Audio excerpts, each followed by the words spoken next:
Shalom, Most High, Christ bless y'all. How y'all doing? Happy Sabbath, Shabbat Shalom.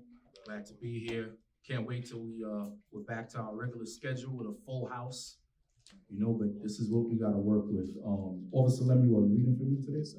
All right. Today we are going to.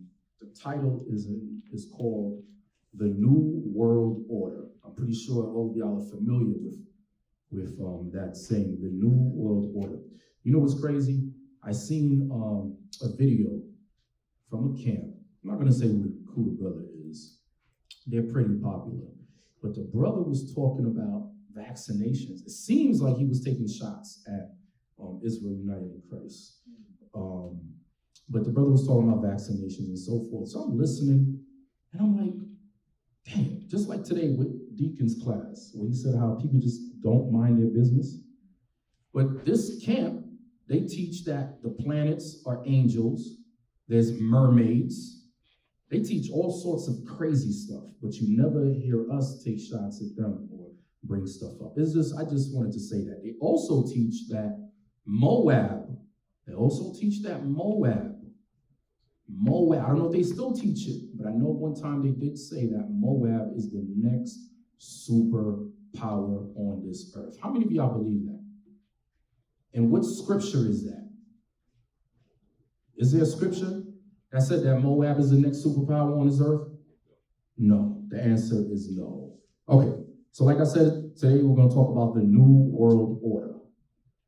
The New World Order. Let's open up with this video first.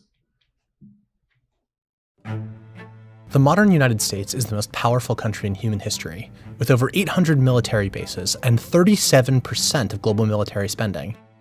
The US has become the leader of a vast, interconnected global system that has helped usher in an era of unprecedented prosperity and low levels of conflict. To understand America's position in the world, and why it's so pivotal for world politics as we know it, you have to go back to the country's founding, back to when America wasn't a global power in any sense of the word. During the first 70 years of its existence, the United States expanded in both territory and influence in North America, eventually reaching the Pacific Ocean, in a wave of expansionism that resulted in the wholesale slaughter of the indigenous people who populated the continent. But early Americans were deeply divided as to whether the country should expand beyond the Pacific and Atlantic Oceans. This became a major debate after the Civil War, when some leaders, like post-war Secretary of State Seward, argued that America should push to become a global power. Seward succeeded in pushing a plan to purchase Alaska from Russia, but his attempts to buy Greenland and Iceland, as well as annexed territory in the Caribbean, were all blocked by Congress. That's because some Americans, including many on Capitol Hill, had a strong anti-imperialist bent. These people worried about America getting more involved in global politics, as well as having to integrate populations from quote-unquote inferior races. And this opposition implied major checks on the imperialist urge to expand. But something was happening in the late 1800s that would change the debate about American expansionism. The Industrial Revolution produced explosive economic growth, and the bigger US economy required a more centralized state and bureaucracy to manage the growing economy. Power became concentrated in the federal government, making it easier for expansionist presidents, like William McKinley, to unilaterally push American influence abroad.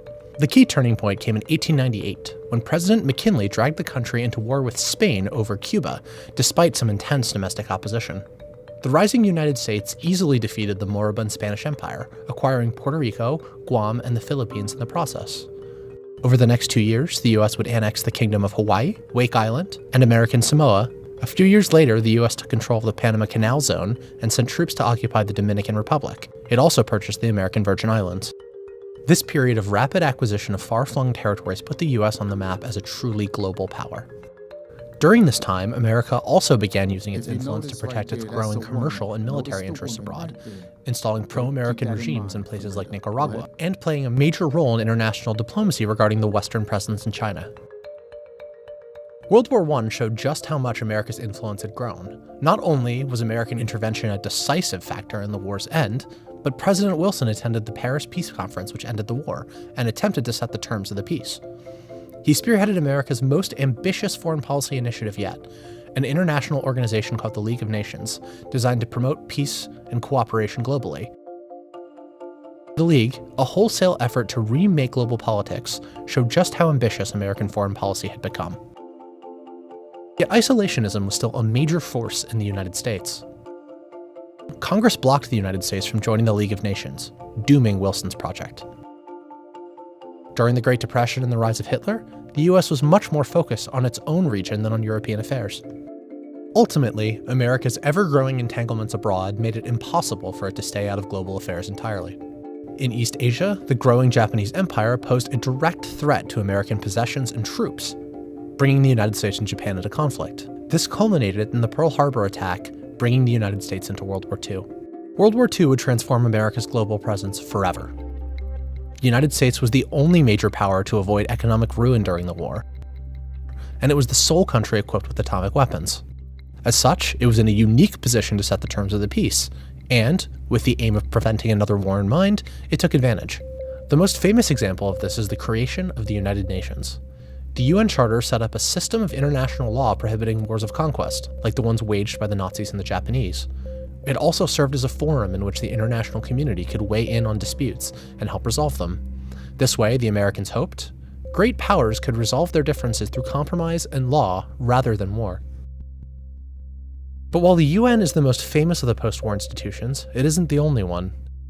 730 delegates from all 44 allied nations came together in a small vacation haven in New Hampshire. Their goal? To establish a global financial system that would prevent another Great Depression and World War. The resulting agreement, called the Bretton Woods Agreement, ultimately became the backbone of the global financial system, resulting in the World Bank and the International Monetary Fund. By creating these institutions, the United States committed itself to being deeply involved in the world's problems. The issue, though, is that the world's second largest power, the Soviet Union, saw things differently. World War II had made allies out of the democratic West and communist East in the fight against Hitler, but that couldn't last. The United States saw Soviet expansion in Eastern Europe and elsewhere as a direct threat to its vision of a free-trading, democratic world. To a substantial degree, in one form or another, socialism has spread the shadow of human regimentation over most of the nations of the earth, and the shadow is encroaching upon our own liberty. Fearful of Soviet intentions towards Western Europe, the US and other European nations created the North Atlantic Treaty Organization, a military alliance meant to stop Russia from invading other countries in Europe. Globally, the US committed to a strategy called containment, so called because it was aimed at containing the spread of communism everywhere on the globe. This new global struggle meant that the US had to exert influence everywhere, all the time. Instead of disbanding the massive military machine created for World War II, the wheels mostly kept turning. This had two main results. First, the US was pulled into unlikely alliances with countries like Saudi Arabia, Israel, and South Korea, seeing each of them as bulwarks against communist influence in their region. Secondly, the US began intervening, often secretly, in dozens of countries to contain Soviet influence. Sometimes this meant propping up sympathetic dictators, like in Iran. Other times, it meant supplying rebels with arms and money, like in Afghanistan in 1979 and Nicaragua in 1985. Over the course of the Cold War, the US intervened in hundreds of disputes around the globe, ending up with a complicated set of alliances, tensions, and relationships in basically every corner of the earth. After the Berlin Wall fell, the US could have withdrawn from the system, severing ties with its allies and drawing down the size of its military. And while the US did decrease military spending, much of the military infrastructure and alliances from the Cold War remained. Presidents George H.W. Bush and Bill Clinton decided that it was in both America and the world's interests for the United States, now the sole superpower on Earth, to continue actively managing global affairs. We should be and we must be peacemakers. NATO, created solely as a tool for countering the Soviet Union, stayed together and even expanded, a way of keeping European nations united in the absence of the Soviet threat. Washington's support for countries like Israel and Japan stayed intact, ostensibly as a means of preventing war in their respective regions. The global system of alliances and institutions created to keep the peace during the Cold War became permanent, as did the American military and political commitments necessary to keep them running. This system remains in operation today, and no leading American politician since the Cold War has seriously called for dismantling it. Except, perhaps, for Donald Trump. Trump has said contradictory things about these commitments, but he's consistently argued that American allies are not paying the US enough for its protection, and questioned the value of free trade. That calls NATO and even the World Trade Organization into question. At some point, we have to say, you know what? We're better off if Japan protects itself against this maniac in North Korea. We're better off, frankly, if South Korea is going to start to protect itself. Saudi Arabia, we have nuclear weapons? Saudi Arabia, absolutely. This is a sharp divergence from the consensus that has dominated U.S. foreign policy since 1945, and something closer to the isolationism that came before it. So will President Trump act on some of candidate Trump's ideas and reverse decades worth of institution building and alliances? We'll find out soon enough.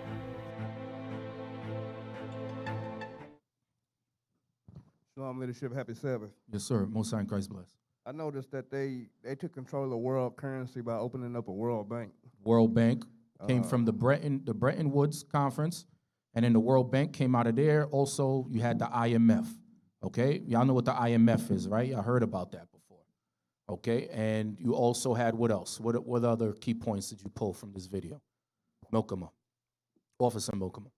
Yeah, they formed NATO so that they can block out Russia from doing anything with anybody else, and then they establish all these posts out throughout the world. Okay, so NATO was formed primarily to block off the Soviet Union, the former Soviet Union, from expanding, all right, before it broke up into Russia and its different countries.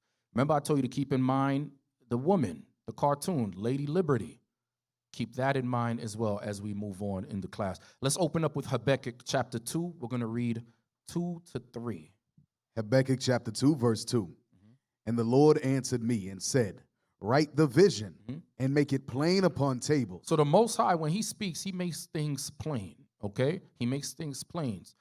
Those things that are not plain, he'll give it to certain brothers, like, for example, the bishop who's blessed with the Spirit to bring out certain prophecies and so forth, and deep breakdowns based upon what? Precept upon precept. So God says he makes things plain upon tables. What are the tables? What is the table? Yes. Right there, you. Say your name again, brother. Soldier Yashar. Soldier Yashar. Oh, it's the Bible. The table is the Bible. Okay, come on. That he may run that readeth it. For the vision is yet for an appointed time. For the vision is yet for an appointed time. Because the times when our forefathers was prophesying about Babylon, you had Jeremiah, Isaiah, Habakkuk, you had different people that spoke about Babylon. America was not in existence yet. Okay, go ahead. But at the end it shall speak. But at the end it shall speak, meaning at the end it shall come to pass. Go ahead. And not lie. And not lie, come on. Though it tarry, wait for it. Though it didn't happen yet, wait for it, come on. Because it will surely come. It will not tarry. Because it will surely come to pass, it will not tarry. It will not tarry. Give me 1 Corinthians 13 and verse 8. 1 Corinthians chapter 13, verse 8. Charity never faileth. So charity never faileth. Come on. But whether there be prophecies, they shall fail. So what is that talking about? Because when we read Habakkuk chapter 2, it says that it shall come to pass and it shall not lie. Now when we read 1 Corinthians 13 and 8, it says, but prophecies shall fail. What is that talking about? What is that talking about? Officer Yarakamil. What is that making reference to?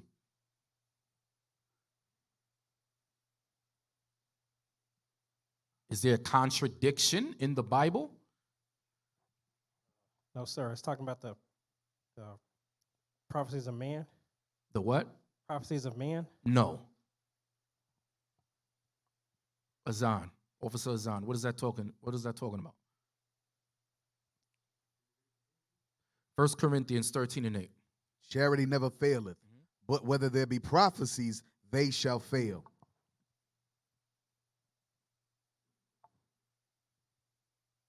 You read it again, I'm sorry.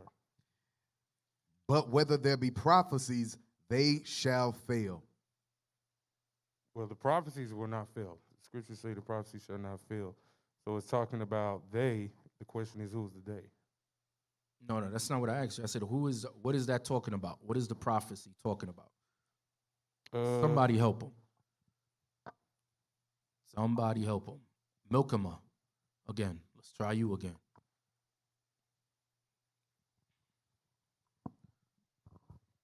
I really don't have a direct answer, Okay. but the prophecies of Esau. No. Did the prophecies of Esau fail? Think, brothers. Thy set thy nest amongst the stars. Did that fail? So what is that fail going into? What is it really talking about? It's saying that the prophecy is going to come to pass. It's going to come to pass. There's a start and an end period. That's all it's talking about. That's all it's making reference to. Y'all understand? I want to make sure y'all not confused. Go read that again. 1 Corinthians 13:8. Charity never faileth, but whether there be prophecies, they shall fail. Meaning there's a stop point. There's a start and an end. Okay? Now let's go to Bel and the Dragon, since we're dealing with Babylon, modern day Babylon, America. Babylon the Great is America. Let's go to Bel and the Dragon. Let's start at verse 33. This is a book we don't normally bring out all the time, but y'all should get familiar with it. It's in the Apocrypha. History of Bel and the Dragon in the Apocrypha, verse 33. Now there was in Jewry a prophet called Habakkuk, who had made pottage and had broken bread in a bowl and was going into the field for to bring it to the reapers. But the angel of the Lord said unto Habakkuk, Go, carry the dinner that thou hast into Babylon unto Daniel, who is in the lion's den. So Habakkuk was commanded to go into the lion's den and give this dinner to Daniel. Go ahead. And Habakkuk said, Lord, I never saw Babylon, neither do I know where the den is. Then the angel of the Lord took him by the crown. And this is talking about a chariot right here. Took him by the crown. Come on. And bare him by the hair of his head. And through the vehemency of his spirit set him in Babylon over the den. Go ahead. And Habakkuk cried, saying, O Daniel, Daniel, take the dinner which God hath sent thee. And Daniel said, Thou hast remembered me, O God. Neither hast thou forsaken them that seek thee and love thee. Because Daniel had a lot of faith. Daniel had a lot of faith, and the Most High God was working with Daniel when he was thrown into the furnace and when he was thrown into the den. All right? Daniel was on another level. Go ahead. So Daniel arose and did eat, and the angel of the Lord set Habakkuk in his own place again immediately. And the chariot took him right back to where Habakkuk was originally. Go ahead. Upon the seventh day, the king went to bewail Daniel. And when he came to the den, he looked in, and behold, Daniel was sitting. Then cried the king with a loud voice, saying, Great art thou, O Lord God of Daniel, and there is none other beside thee. And he drew him out and cast those that were the cause of his destruction into the den, and they were devoured in a moment before his face. Now get me Daniel 6. Daniel 6. Let's read about that. Daniel the 6th chapter. Daniel the 6th chapter. Start at verse 1. Daniel chapter 6, verse 1. It pleased Darius to set over the kingdom 120 princes, which should be over the whole kingdom, and over these 3 presidents, of whom Daniel was first, that the princes might give accounts unto them, and the king should have no damage. Then this Daniel was preferred above the presidents and princes, because an excellent spirit was in him. And Who's this Darius, by the way? Who is this Darius? Officer Yarakamel.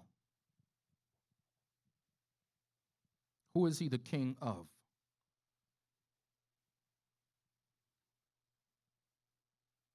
I believe he's the king of the Medes. He was the king of who? The Medes. Very good. Very good. Okay, go ahead. And he conquered who? Who did the Medes conquer? How did he get in contact with Daniel?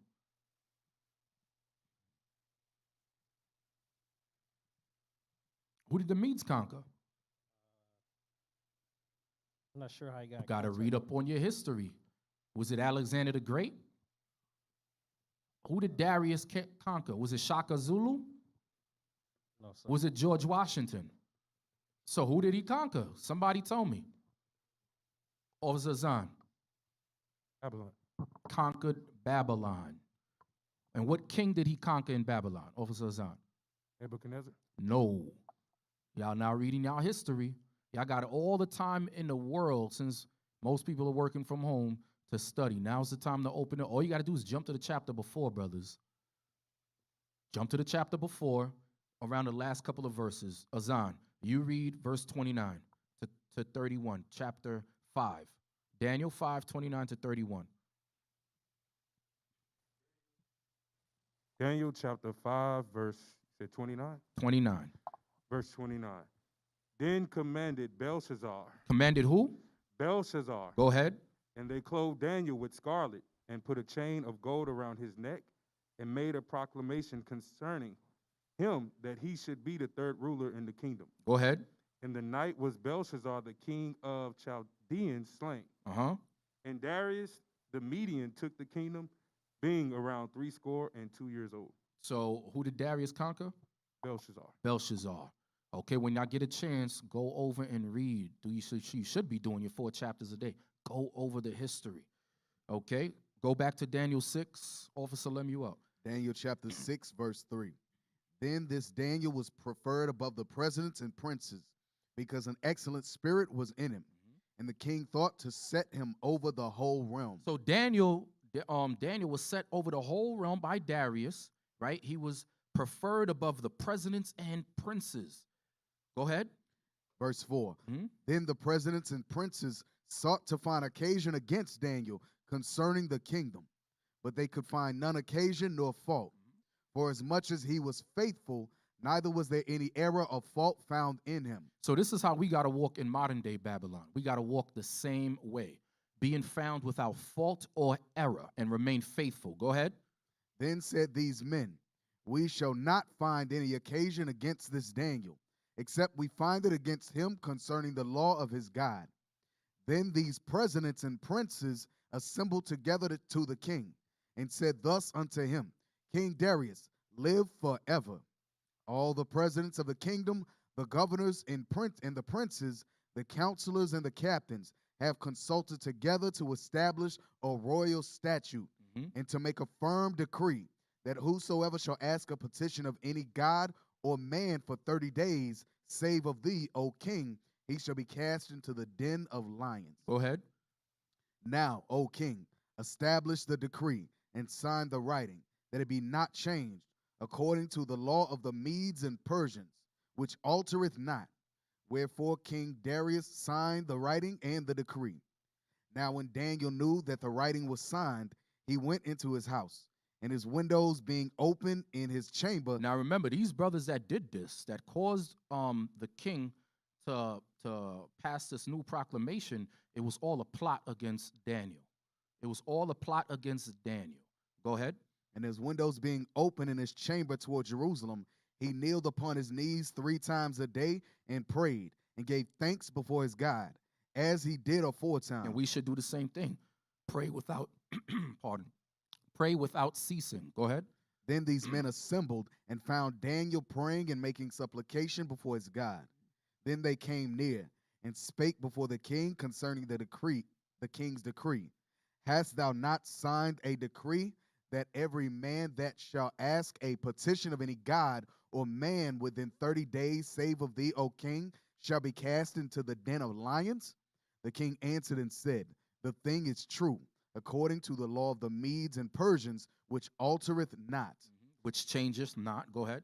Then answered they and said before the king, that Daniel, which is of the children of the captivity of Judah, regardeth not thee, O king, nor the decree that thou hast signed, but maketh his petition 3 times a day. See, right there, they called him out. All right, all of this was put into place to what? Call out Daniel. Find a fault in him because he was blameless. Go ahead. Then the king, when he heard these words, was sore displeased with himself, and set his heart on Daniel to deliver him, and he labored till the going down of the sun to deliver him. Then these men assembled unto the king, and said unto the king, know, O king, that the law of the Medes and Persians is, that no decree nor statutes which the king establisheth may be changed. Come on. Then the king commanded, and they brought Daniel, and cast him into the den of lions. So they cast Daniel into the den of lions. This is the same den of lions that Habakkuk went into. Go ahead. Now the king spake and said unto Daniel, thy God whom thou servest continually, he will deliver thee. And a stone was brought, and laid upon the mouth of the den. The king sealed it with his own signet, and with the signet of his lords, that the purpose might not be changed concerning Daniel. Then the king went to his palace, and passed the night fasting. Neither were instruments of music brought before him, and his sleep went from him. Then the king arose very early in the morning, and went in haste unto the den of lions. And when he came to the den, he cried with a lamentable voice unto Daniel. And the king spake and said to Daniel, O Daniel, servant of the Lord God, is thy God, whom thou servest continually, able to deliver thee from the lions? Go ahead. Then said Daniel unto the king, O king, live forever. Come on. My God had sent his angel. Now, when it says, O king, live forever, that's flattery right there. Okay? That's all flattery. That was the same thing Paul was doing with Agrippa. Okay, come on. My God had sent his angel. My God hath sent his angel. What kind of angel did God send? Hold that. Give me 2 Maccabees 11, verse 6. 2 Maccabees 11, verse 6.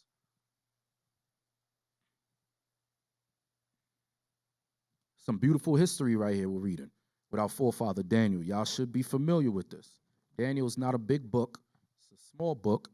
When y'all get a chance, go over the history. And we have classes on some of these breakdowns and for some of these chapters. Go ahead. 2 Maccabees chapter 11, verse 6. Now when they that were with Maccabeus heard that he besieged the holds, they and all the people with lamentation and tears besought the Lord that he would send a good angel. Send a what? A good angel. So you have good angels and you have bad angels. Okay, now go back to Daniel 7. Daniel chapter 6, verse 22. 22. My God had sent his angel. The same angel was the same angel. The same angel that took who? Took Habakkuk and brought him over there to Daniel. Go ahead. And had shut the lion's mouth, that they have not hurt me. For as much as before him innocency was found in me, and also before thee, O king, have I done no hurt. All praises. Now jump to chapter 7. Chapter 7. We're still talking about Babylon. Chapter 7, we're going to read 1 through 8. Daniel chapter 7, verse 1. In the first year of Belshazzar, king of Babylon, Daniel had a dream and visions of his head upon his bed. Now, notice is jumping from time to time, because we read that Darius in chapter 6, Darius, at the end of chapter 5, around the 29th verse on down, Belshazzar was conquered. Darius came. Now we're in chapter 7, and it's talking about Belshazzar again. It's going back and forth. All right, y'all understand? So you're not confused, okay? Go ahead, come on. In the first year of Belshazzar, king of Babylon, Daniel had a dream and visions of his head upon his bed. Then he wrote the dream and told the sum of the matters. Daniel spake and said, I saw in my vision by night, and behold, the four winds of the heaven strove upon the great sea, and four great beasts came up from the sea, diverse one from another. The first was like a lion, and had eagle's wings. Who's that talking about? We went over this. All right, we're not going to spend too much time on this. We're going to breeze right through this. All right, Officer Yurakamel, who is the lion that had eagle's wings? Sir, that would be Babylon. Babylon, very good. Go ahead. And had eagle's wings. I beheld till the wings thereof were plucked, and it was lifted up from the earth, and made stand upon the feet as a man. And a man's heart was given to it. And behold, another beast, a second, like to a bear. And it raised up itself on the side. What is this going into? Who is this other beast that was like unto a bear? The second beast was the Medes and Persians. The Medes and the Persians, very good. And the Medes came first. That's why I said the bear rose up on one side. Okay, go ahead. It had 3 ribs in the mouth of it, between the teeth of it. And they said thus unto it, Arise, devour much flesh. After this I beheld, and lo, another, like a leopard. Who's the leopard? Who is the leopard, Officer Azan? The Greeks. The Greeks, very good. Go ahead. Which had upon the back of it 4 wings of a fowl. The beast had also 4 heads, and dominion was given to it. Those are the generals that came up with Alexander the Great. Go ahead. After this I saw in the night visions, and behold, a 4th beast, dreadful and terrible, and strong exceedingly. And it had great iron teeth. It devoured and brake in pieces, and stamped the residue with the feet of it. And it was diverse one from all the beasts that were before it. and it had 10 horns. What beast is this talking about in verse 7? What beast is this talking about? Officer Emmanuel.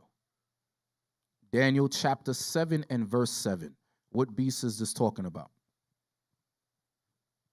He's talking about Rome. You're going to read about it in 2 Ezra 11. Okay, very good. It's talking about Rome. Very good. Go ahead. Verse 8. I considered the horns, and behold, there came up among them another little horn, before whom there were 3 of the first horns, plucked up by the roots. What is that making reference to? We went over this already. And earlier, I believe Officer Liam was touching on Daniel 7. We went over this. What is this talking about? Even in the video that we started off with from Vox, talking about America's history, they touched on it a bit. Soldier, right here in the front.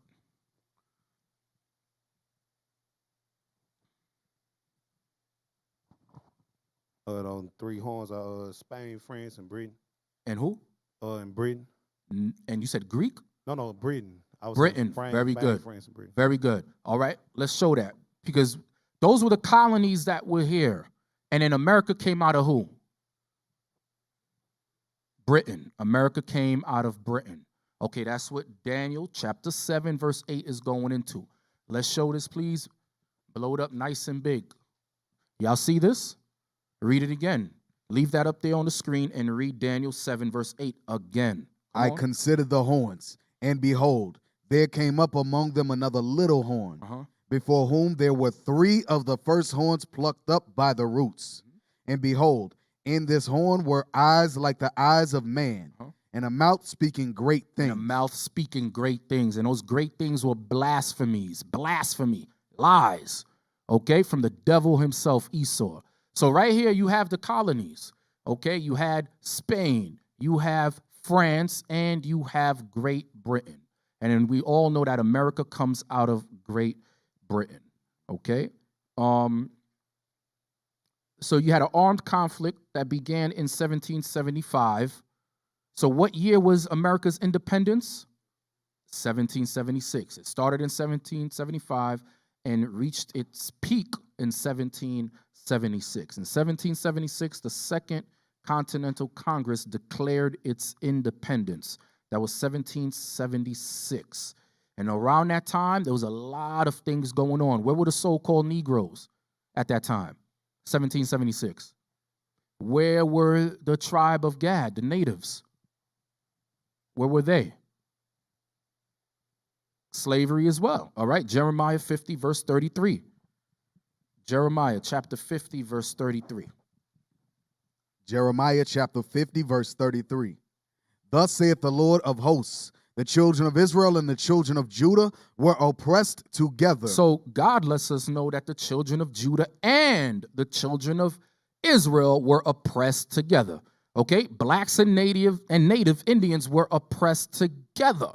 Okay, we suffered affliction together, tribulation, slavery, everything you could think of that happened to the so-called black man. Guess what? It happened to the natives as well. It happened to the natives as well.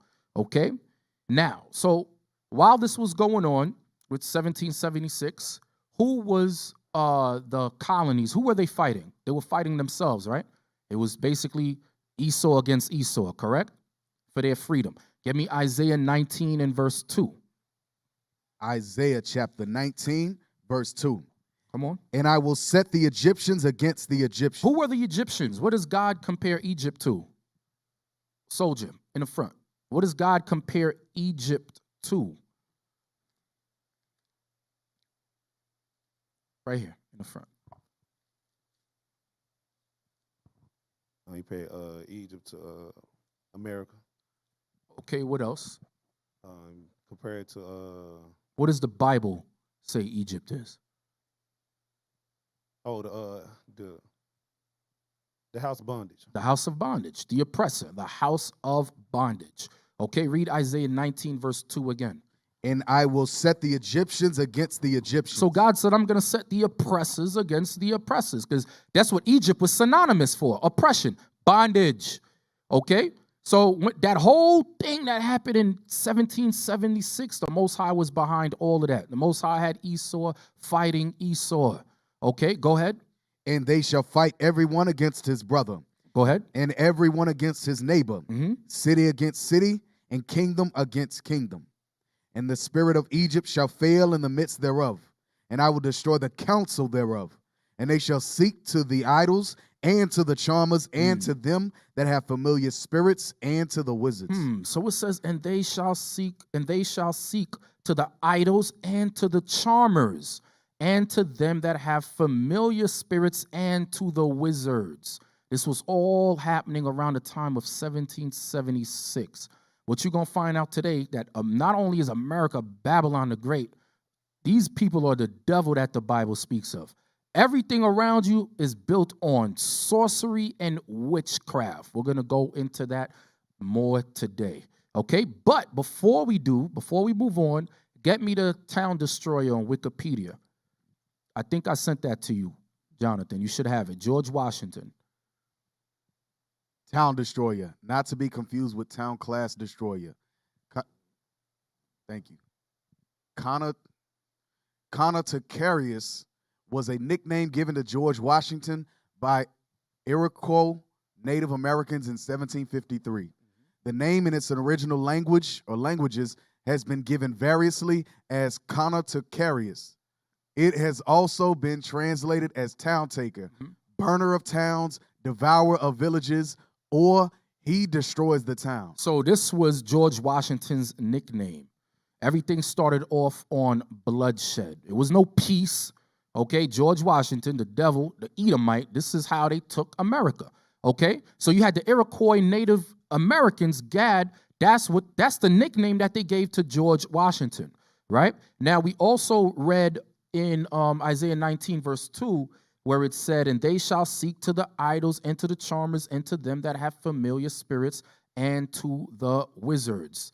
Get me that, please. So not only was this man, because George Washington, when you read the history, brothers, George Washington was a Mason, and many of his colleagues were Masons, Freemasons. Okay, get me the next article. You know what I want. Yes, okay, so this is in the Capitol. This is in the Capitol in Washington, D.C. Y'all get a good view of that? Y'all can see that? That's George Washington right there, right? Freemason. Now, what does that look familiar with? The who? The Baphomet. Very good. Let's show that picture. Witchcraft. They used witchcraft in Babylon, ancient Babylon. Guess what? They use witchcraft today.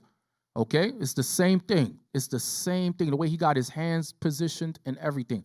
It was modeled, that picture, that image that you see was modeled after the Baphomet. Now get me what I sent you on George Washington. The George Washington Masonic Memorial Freemasons White House Stones exhibit.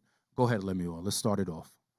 All right, we're gonna bounce around. We're not gonna read the whole thing. I just want to show you how George Washington was a Freemason and many of the so-called founding fathers of America. We know that the real founding fathers was the tribe of Gad. Okay, but Esau, he calls himself the founding fathers. Many of them were Freemasons. Many of them were into idolatry, witchcraft, and a whole bunch of nonsense. Go ahead. The George Washington Masonic Memorial opened a new exhibit in February featuring 45 historic White House stones. Each stone is marked by a Scottish stonesman who helped build the White House. The stones are reassembled for the first time since President Harry S. Truman sent one to every United States Masonic Grand Lodge in 1952. There's the proof right there. All right, Harry Truman, another devil, he sent one to every United States Masonic Grand Lodge in 1952. Go ahead. Complementing the stones is a minute book from the Lodge of Journeyman Masons, number 8 of Edinburgh, Scotland. It lists members of the lodge who, in 1794, immigrated to help build the White House. Accompanying the minute book is the lodge's mark book, showing each stonesman's trademark. By comparing these marks to the marks on the stones, visitors may identify the men who helped to build the president's house. The exhibit opened in conjunction with the Memorial Association's 100th anniversary and will run through May 2011. Go down. Go ahead. In 1789, President George Washington and the United States Congress were determined to build a great capital city. By 1792, the site was chosen. Designer Pierre L'Enfant's street plan was adopted and work began. At the city's center would be the United States Capitol, the People's House. The President's house would be located on Pennsylvania Avenue. Washington reviewed the site and personally selected architect James Hoban's design. So you have the United States Capitol, and then you have the President's house, the White House, what they call, on Pennsylvania Avenue. Go ahead. The mansion's cornerstone was laid with a small civic and Masonic ceremony on October 13th, 1792. Down. Although foundation work then began in earnest, the government soon discovered that the young nation had an abundance of craftsmen, but few master stone masons. What's more, those it did have were working on the United States Capitol. After a thorough search in America and Europe, Agent George Walker traveled to Edinburgh, Scotland. By spring 1794, he had recruited at least 8 stonesmen from the Lodge of Journeyman Masons. The Lodge of Journeyman Masons, number 8. Down. Go ahead. With the arrival of the 8 Scots stonesmen, the White House walls rose to completion in 1798. During construction, the stonemasons, being Freemasons, joined the local lodge. So those words were interchangeable. Okay, go ahead. Stonemason, Freemason. Go ahead. Federal Lodge number 15 had been chartered September 12, 1793 by the Grand Lodge of Maryland. James Hoban was its first worshipful master. Federal Lodge became the first lodge when the Grand Lodge of the District of Columbia was constituted in 1811. The exhibit also includes Federal Lodge's first account book listing the Scots stonemasons and White House architect James Hoban as its first master. Additional materials include a letter from President Truman, historic photographs, and other items. Last paragraph. The White House stones were discovered soon after Truman became president in 1945. With major plaster cracks appearing and a piano dropping nearly through the floor, it was obvious that the executive mansion needed a complete overhaul. The first family relocated to Blair House as work began. All right, stop there. Get me Micah 2. We're going to read 1 to 2. All right, so not only was George Washington a Freemason, his constituents were, his colleagues were, okay? And they destroyed many villages of the tribe of Gad. And not only that, who do you think built the White House? Brothers, who built the White House? Our people, slaves, Negroes, black people. Okay, Micah chapter 2, 1 to 2. Micah chapter 2, verse 1. Woe to them that devise iniquity and work evil upon their beds. Go ahead. When the morning is light, they practice and we're about to get into that a little soon. We're going to show you all the evils. You thought that statue was bad with Baphomet. There's a whole lot more. Go ahead. Because it is in the power of their hand. And they covet fields and take them by violence. They covered what? They covet fields and take them by violence. That's why he was called the town destroyer. Okay, they covet fields and they take it by violence. Is that it on verse 2? No, sir. Go ahead. And houses and take them away. So they oppress a man and his house, even a man and his heritage. So they oppress a man and his house, even a man and his heritage. Is that all? Yes, sir. Get me Habakkuk chapter 2 and verse 4. Right? So we're going to go into the depths of Satan and show you beyond a reasonable doubt that this is Babylon and how America got started. America got started off in idolatry, witchcraft, sorcery. All right, we just seen the image of George Washington looking just like the Baphomet. And guess what? There's more. Go ahead. Habakkuk chapter 2, verse 4. Behold, his soul which is lifted up is not upright in him, but the just shall live by his faith. You hear that? It says the soul in Esau is not upright. Is not upright in him. This white man, this Edomite, his soul is not right. But guess what? That's how God made him. And many of you think that you can change him. Some of you have friends, ex-girlfriends, that some of you probably still keep in contact with. You still idolize everything that Esau says, okay? If an Israelite says it, nah, doesn't matter. But if a white man says it, oh yes, they're right because they're white, okay? Go ahead. Read it again, Habakkuk 2 verse 4, come on. Behold, his soul which is lifted up is not upright in him, but the just shall live by his faith. Now get me Ezekiel. I want Ezekiel chapter 1 and verse 1. Ezekiel was another forefather who spoke about Babylon. Was he speaking about ancient Babylon in some verses? Yes. Was he prophesying about this Babylon today? Absolutely. Okay, go ahead. Ezekiel chapter 1 verse 1. Now it came to pass in the 30th year, in the 4th month, in the 5th day of the month, as I was among the captives by the river of Chebar, that the heavens were opened and I saw visions of God. So where was Ezekiel? He was by the rivers of Sheba, which was in Babylon. Is that it on verse 1 or there's more? Okay, now get me, I want Psalms 137 and verse 7. Psalms 137 and verse 7. Psalms chapter 137 and verse 7. Remember, O Lord, the children of Edom in the day of Jerusalem, who said, race it, even to the foundation thereof. So who's the topic? The children of Edom. Who's the children of Edom? This so-called Caucasian man, so-called white man. Go ahead. Verse 8. O daughter of Babylon. Oh, who? O daughter of Babylon. O daughter of Babylon. Daughter of Babylon. Go ahead. Who ought to be destroyed. Who ought to be destroyed. That's the future prophecy of Esau. They will be destroyed. God calls him the daughter of Babylon. Now go to Ezekiel chapter 21 and verse 21.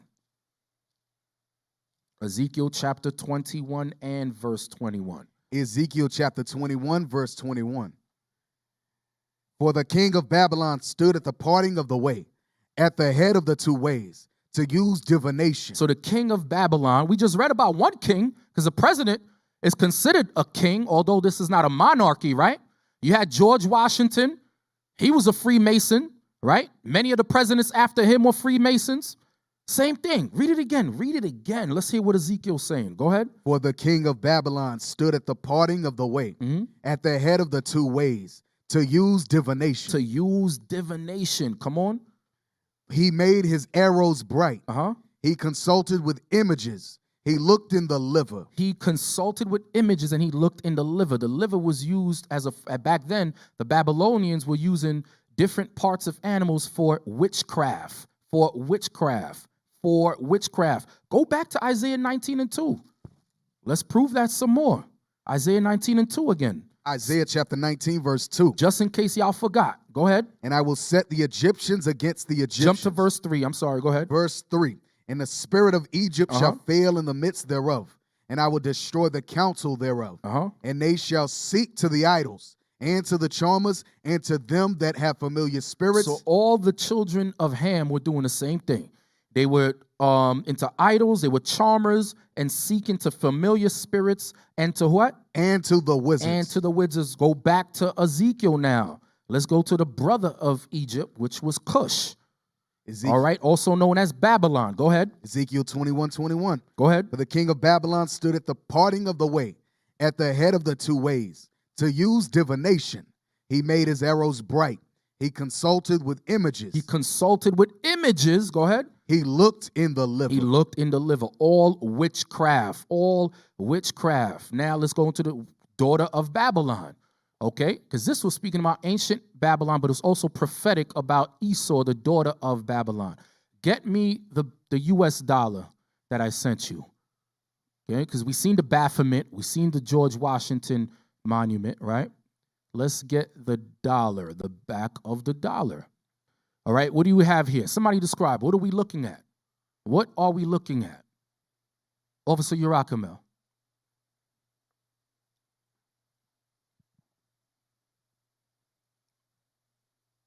Keep in mind what we're talking about, right? Divination, witchcraft, things that were in ancient Babylon, Egypt, and now.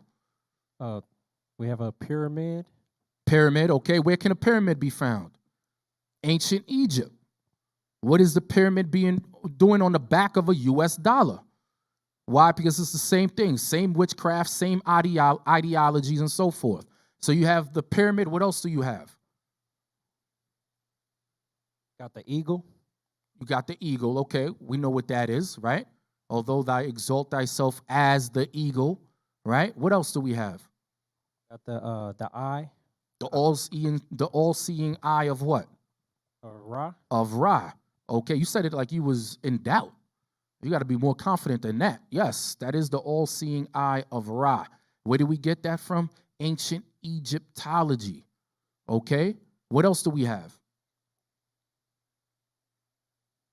Got stars. Okay, and what is the stars in shape of? Like the 5-point. The pentagram. Pentagram. Yes, stars in the shape of a pentagram. Keep that in mind. All right, then you have the eagle. How many arrows is in the eagle's hand? 13 represent for who? The what? Okay, that's what Esau tells you, right? The 13 colonies, right? You have the disciples and you have Christ. The eagle is a prey, is a what? A bird of prey that conquers. That conquers. Some of you ain't gonna get this. Some of you, y'all, I'm telling y'all just go with wholeheartedly whatever Esau says. Okay? Come with an arrow in one hand, and they got what? The olive branch in the other. Peace. Okay, we're going to read about that too. Come with peace with one hand, but the other hand, you got a whole bunch of arrows. What? Weapons of war. Okay, in representation of the 12 and Christ. Now flip the dollar around. Flip it around. Let's go to what I sent you, the other dollar. Okay, now when you turn the dollar around, what is that, brothers? What do you see on the front? The owl. A what? Owl. You see an owl. What is an owl? You ever ask yourself, what is the owl doing on the dollar? Some of you got dollars in your pocket right now. I challenge you, take it out if you think we're making this up. They say the Israelites is conspiracy theories. All right, your brain is a conspiracy. Okay? So you have an owl on the dollar. Why? Why was it there? Why not an elephant? Why an owl? Why a pyramid with an eye inside of the damn pyramid, the all-seeing eye of Ra? Why? You never ask yourself these things because you take things wholeheartedly. Get me the next thing. What do you have here? You have the Washington, D.C. Capitol Hill, right? You have the Washington Monument. You have also what's called the White House, and there's something else that I'm missing. But they're all in shape of, what is that? What does that look like to y'all when you connect the points? A what? An owl. What is that? Anybody familiar with this? Huh? That's who? Somebody said it. What god is that? Huh? Molech. That is the god of Molech, which is in the scriptures, which is in the Bible. We're going to read it soon. Okay, and then on top of that, you have the owl.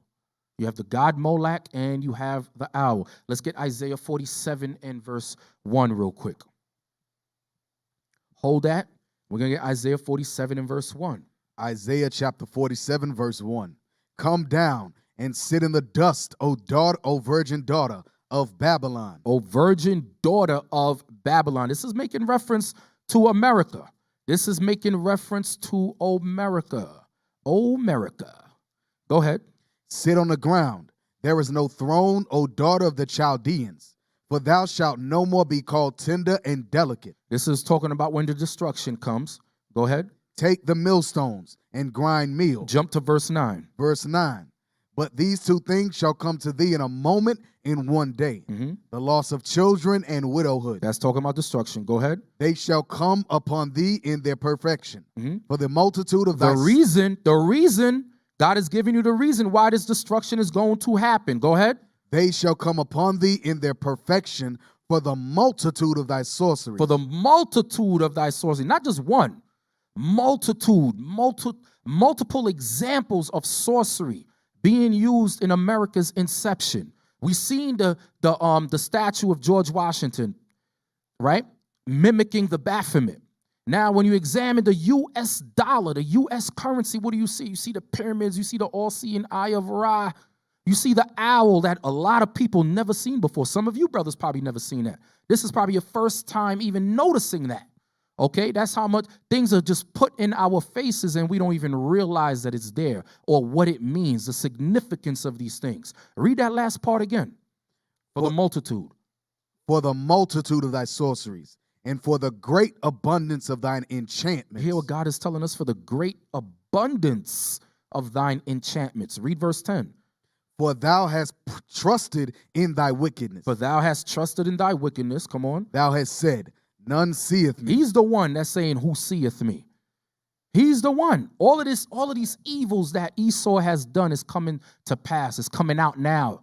God is revealing everything now. To who? To the prophets, so we could bring it out to you and make the Bible more real, more plain to you. Read that verse again. For thou hast trusted in thy wickedness. Thou hast said, none seeth me. Come on. Thy wisdom and thy knowledge, it hath perverted thee. So your wisdom and your knowledge has perverted you. That's why it says the pride of thine heart. Who's it making reference to? Esau. Esau's the one that's proud. It says your wisdom and your knowledge have perverted thee. Go ahead. And thou hast said in thine heart, I am, and none else beside me. Esau's the one that says, I am. Who's the I am? It's talking about God. Esau is the one that says, I am. Okay, that sitteth in the temple of God, posing as God, speaking blasphemies. Read that last part where it says, and thou hast said? And thou hast said in thine heart, I am, and none else beside me. Jump down to verse 12. Verse 12. Stand now. You're reading 12 to 13. Stand now with thine enchantments. God is telling you now, stand with your enchantments. Come on. The same enchantments that you had from the beginning. Go ahead. And with the multitude of thy sorceries. Go ahead. Wherein thou hast labored from thy youth. Wherein thou hast labored from thy youth. What is that? What was America's youth? What year was America's youth? We just went over it. What year was America's youth? 1776. 1776. That's when all this witchcraft was going on. Okay, go ahead. If so be thou shalt be able to profit, if so be thou mayest prevail. Go ahead. Thou art wearied in the multitude of thy counsels. Go ahead. Let now the astrologers. Let now the astrologers. Go ahead. The stargazers. The stargazers. Come on. The monthly prognosticators. Go ahead. Stand up and save thee from these things that shall come upon thee. And God is saying, okay, let these people save you from my wrath, from those ICBMs that's soon to come during World War III. Let the enchantment save you. Let the astrologers, the stargazers, everybody that helped you prosper with your witchcraft, let them save you. Okay, that's what God is saying here in that verse. Read it one more time. Read it again. Verse 13. Verse 13. Thou art wearied in the multitude of thy counsels. Let now the astrologers, the stargazers, the monthly prognosticators stand up and save thee from these things that shall come upon thee. Beautiful. Now, let's move on. We have the Bohemian owl right there, right? And we have the Moloch. Go forward. Next picture. Okay, that's more proof of how the United States of America, Washington, D.C., you have the Pentagon. That's what I forgot. The Pentagon, Washington, the monument. You have the state capitol, and you have the White House. If you connect everything together, it comes out as a pentagram. These are the Freemasons that built D.C. just like this. Why? In honor of who? In honor of the devil, who they serve, their God. Okay, go ahead. That's the points connecting. All right, there you have the state capitol, just like ancient Greece, ancient Rome, which ancient Rome and ancient Greece is patterned after ancient Egypt. This is where they get all of their architecture from, all of their ideologies from. Okay, go ahead. So on the side of the U.S. Capitol building, you have this right here, the pagan god Mars. What is the pagan god Mars doing on the side of the United States Capitol building? It's all witchcraft. It's all divination. Go ahead. Zoom in. See, and you see the replica. You see how they all look the same. So you have the White House on the top. You have the Jefferson Memorial, right? Modeled after the pagan Roman pantheon. You have the Lincoln Memorial, modeled after the pagan Greek pantheon. Then you have the Second Bank of the United States. Notice the pillars. Notice how they all look the same. Look how they all look the same. Go ahead. Go to the next picture. Okay, so this right here is a real place. We're about to read about it, okay? This right here is a real place. It's called the Bohemian Grove. How many of you brothers heard of the Bohemian Grove? Y'all heard about it. Somebody explain it. Somebody explain what you heard. Brother right there, you. Yes, sir. Somebody explain. Give him the mic. Somebody explain to me. Explain. Shalom, Brother Matthew. I just heard that that's where all the presidents and 1% and leaders, they get together and they do all kind of pagan rituals, heard molestation, sacrifices, things like that. Okay. Okay. Good. So y'all on point. I thought some of y'all was sleeping. Get me the you skipped something, Jonathan. Get me the Statue of Freedom. Lady Liberty. Statue of Freedom. The Statue of Freedom, also known as Armed Freedom or simply Freedom, is a bronze statue designed by Thomas Crawford that, since 1863, has crowned the dome of the U.S. Capitol building in Washington, D.C., originally named Freedom Triumphant in War and Peace. So it said that this crowned the dome of the U.S. Capitol building in Washington, D.C. Go ahead. Originally named what? Originally named Freedom Triumphant in War and Peace. A U.S. government publication now states that the statue is officially known as the Statue of Freedom. Go ahead. Freedom for whom? Not for us, because we was in captivity. Go ahead.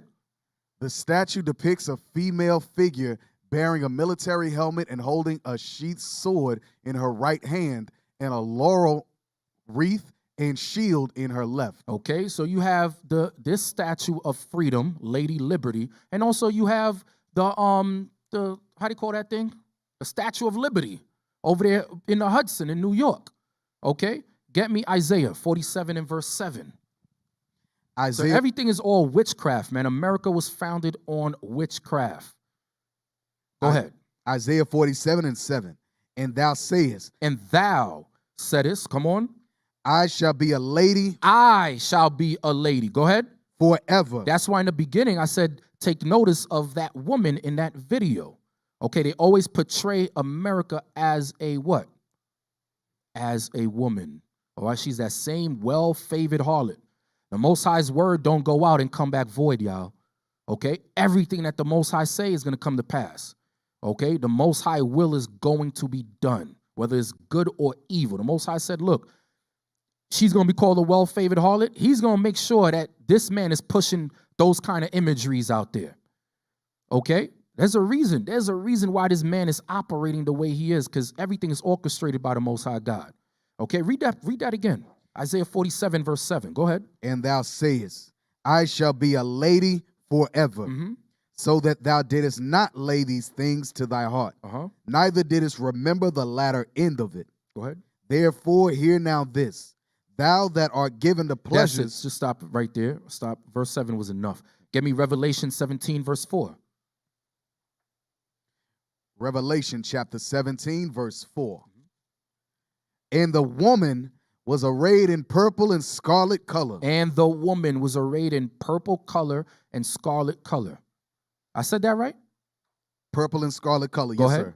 And decked with gold and precious stones and pearls, having a golden cup in her hand, full of abominations and filthiness of her fornication. Full of abominations and filthiness of her fornication. What we're seeing here is spiritual fornication, because there ain't no pagan Mars, God. Okay, there's no Moloch, all right? All of that stuff is not real, but they put it up as they serve it as it's a real God. And this is how they built America, on straight witchcraft and divination, okay? Go to, let's go back to the pictures. Okay, so there you have the Bohemian Grove, the owl. Go forward. Let's see what else we have. Let's go. Skull and Bones is of the devil. Freemasonry is of the devil. Nearly 2,000 carefully selected government officials, corporate tycoons, and other luminaries, men with power to shape the future, assemble privately every July in a redwood forest about 65 miles north of San Francisco. The meeting includes a somber ritual that features the Druidic burning of an human effigy on the altar, chants from a rhoted chorus, and wild drinking and sexual promiscuity. Richard Nixon once famously described... Richard Nixon, who was also a member of the Bohemian Grove, go ahead, once famously described the gathering as the most faggy G-damn thing you could ever imagine. The Bohemian Club, Bohos, as they are informally called, meet annually for a time of mixed business and pleasure, making decisions that will shape... annually for a time of mixed business and pleasure. What do you think that pleasure was? Remember what Richard Nixon said? The most faggy G-damn thing you could ever imagine. Okay, the Bohemian Club, Bohos, synonymous with homos, all right, as they are informally called. Go ahead. Meet annually. Go ahead, Lemuel. For a time of mixed business and pleasure, making decisions that will shape our nation's future, while sinfully... Make decisions that will shape our nation's future. Okay, when you read up the history, there's different books that talk about this. When you read into the history of this thing, they even said that the Manhattan Project was discussed here. Okay, with Albert Einstein, Oppenheimer, and the people behind him that was pulling the plugs. Okay, it says they meet annually for a time of mixed business and pleasure, making decisions that will shape our nation's future. And it's not talking about you. When it says our nations, they ain't talking about the so-called blacks, Hispanics, and natives. It's talking about Esau. Esau, go ahead. While sinfully indulging in homosexuality, cross-dressing, and debauchery. Please watch the video, The 124 Groups of Bohemian Grove, the United Nations and atomic bomb were birthed at Bohemian Grove. That was the Manhattan Project that brought forth the atomic bomb. Okay, it says the United Nations and the atomic bomb were birthed at the Bohemian Grove. Go ahead.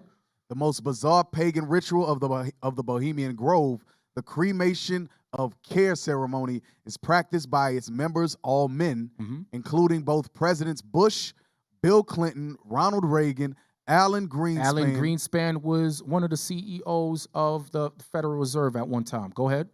Richard M. Nixon, Jimmy Carter, Walter Cronkite. Walter who? Walter Cronkite. How many of y'all seen Friday Night Raw last night? You heard Deacon Asaph mention the name Walter Cronkite, right? He was a journalist. He was a broadcaster. Okay, guess what? They take part in this too. Why? Because that's the mouth of who? That's the mouth of the beast.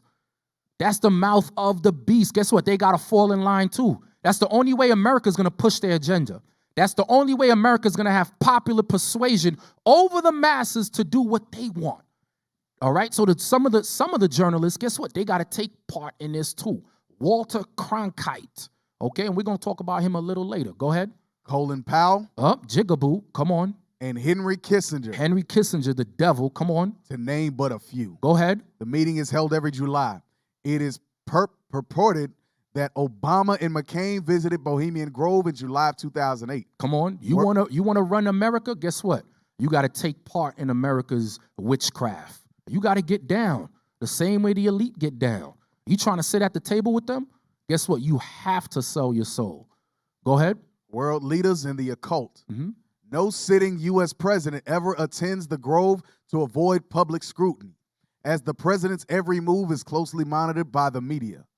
Albeit, nearly every president attends the Grove before and after holding public office. Go ahead. Here's information on the Grove's financial records, who are registered as a 501c7 nonprofit organization. Go ahead. Anyone who denies the satanic nature of Bohemian Grove is either stupid, woefully naive, or deliberately...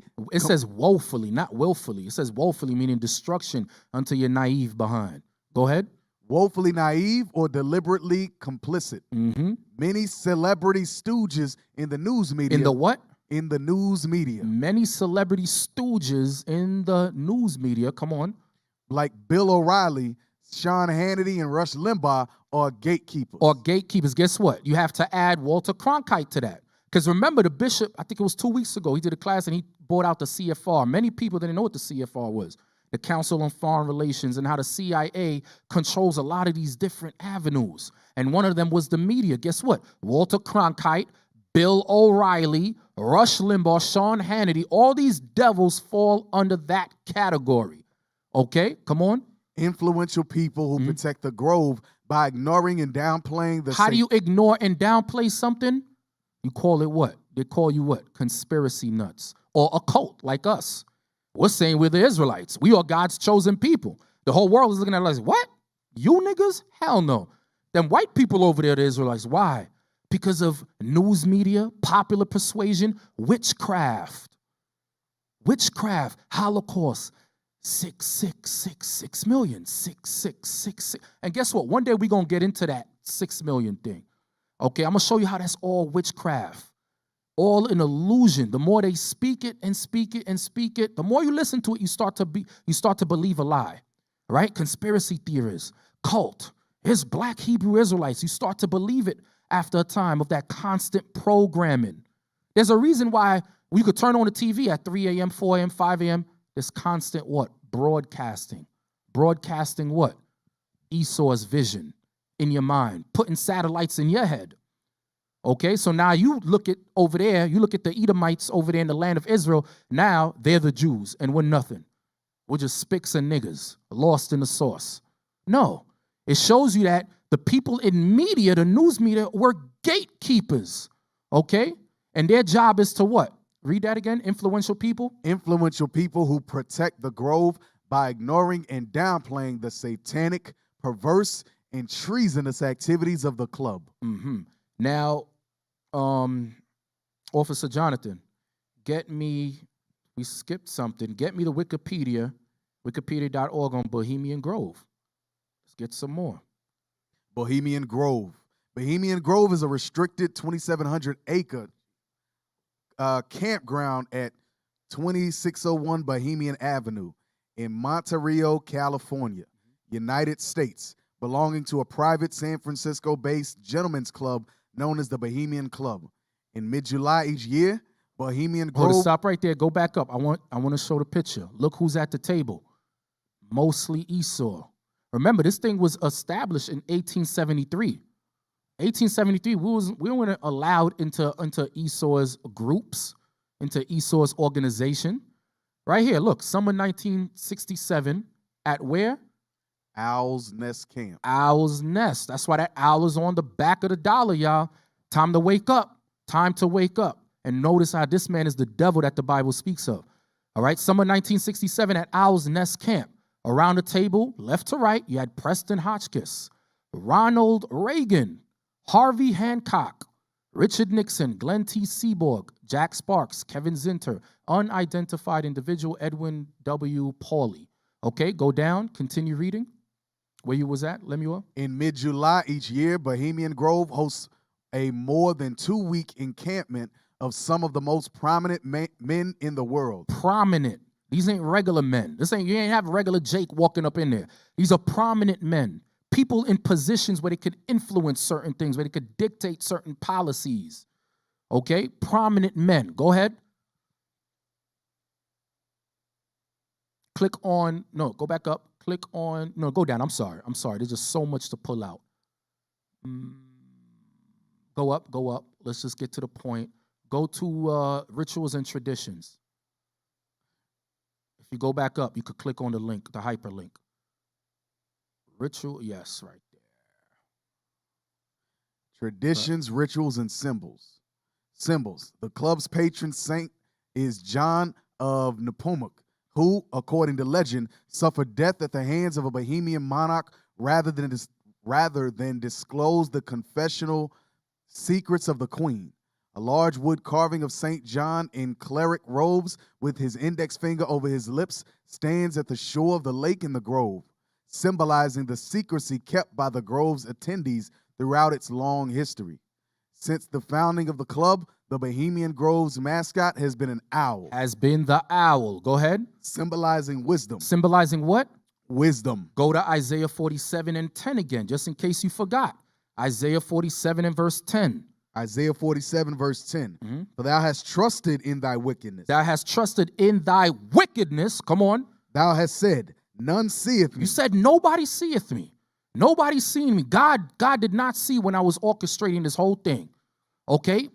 Creating Washington, D.C. in the form of a pentagram. All these idols around the place. All the divination that we use and witchcraft to create America from its inception. All the wickedness that we did to the so-called blacks, Hispanics, and natives. Go ahead.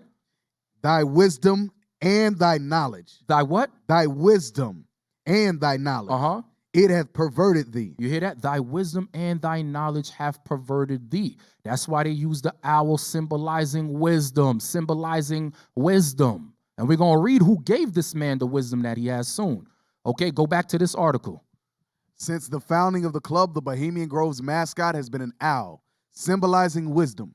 A 30-foot hollow owl statue made of concrete over steel supports stands at the head of the lake in the Grove. This statue was designed by sculptor and two-time club president Haig Padigan. It was constructed in the late 1920s. Since 1929, the owl shrine has served as the background of the yearly cremation of care ceremony. Let's read about the cremation of care ceremony. Go ahead. The cremation of care ceremony is a theatrical production in which some of the club's members participate as actors. It was first conducted in 1881. In 1881, go ahead. The production was devised by James F. Bowman, with George T. Bromley playing the high priest. Go ahead. It was originally set up with the plot of the series Hijinks dramatic performance on the first weekend of the summer encampment, after which the spirit of care slain by the Jinx hero was solemnly cremated. Come on. And in 1881, when they first started it, they were using real babies. Jake babies, Negroes, blacks, okay? Now, when you go there now, they have the voice of Walter Cronkite making a sacrifice. They use his voice, Walter Cronkite. They use his voice at the Bohemian Grove. Go ahead. The ceremony served as a catharsis for pent-up high spirits. Witchcraft. Go ahead. And to present symbolically the salvation of the trees by the club. Go ahead. The cremation of care was separated from the other Grove plays in 1913. Go ahead. And moved to the first night to become an exorcising of the demon. An exorcising of the demon. Come on. To ensure the success of the ensuing 2 weeks. And it was very successful. Because remember, this is where the United Nations, this is where the making of the Manhattan Project, the discussions to put the Manhattan Project was discussed over here. And guess what? The Most High allowed it to prosper. We're going to read why. Go ahead. The Grove play was moved to the last weekend of the encampment. Go ahead. The ceremony takes place in front of the Owl Shrine. The moss and lichen-covered statue simulates a natural rock formation, yet holds electrical and audio equipment within it. Come on. For many years, a recording of the voice of club member Walter Cronkite was used as the voice. So many years they used this man's voice. The same journalist that belongs to them as a member, they used his voice, come on. Was used as the voice of the owl during the ceremony. Witchcraft. Go ahead. Music and pyrotechnics accompany the ritual for dramatic effect. Unbelievable. Okay, drop that. Drop that. Get me, let's get some more. What was the next article? Okay, right here. This is a picture. This is a picture from what? From what happens inside of the Bohemian Grove. Remember what Richard Nixon said, and he was a part of it. All right, he opened his big mouth, and what happened? Anybody remember what happened with him? The scandal? Anybody know any history in here? Milkama? Some of y'all older than me, man. Y'all should know the history. I'm in my 30s. Come on. Watergate happened. Watergate. You open your mouth? You want to talk about the secrecy and all the wickedness that we were doing? Okay. What happened? Watergate scandal. Okay. So what do we have here? Look at this. This is a photo from the Bohemian Club Yearbook, Volume 7, 1987 to 1996. What do we have here, brothers? Trannies. Trannies. This is what they do in there. Okay? All sin. Everything contrary to the Bible. This is where they get their power from, the devil. The book of Matthew, chapter 4 and verse 8. Again, the devil taketh him up into an exceeding high mountain. So this is when the devil was tempting who, brothers? Christ. Go ahead. And showeth him all the kingdoms of the world, and the glory of them, and saith unto him, all these things will I give thee, if thou wilt fall down and worship me. You hear that? All these things will I give you, Christ, if you fall down and worship me. How do you worship the devil? Witchcraft, divination, different seances, right? Stargazings, all the things that we read, America's into. So America is worshiping Satan. Satan gave America its powers. Since its inception, all right, Satan gave America its powers. Read on. Is that it on verse 9? Yes, sir. Okay.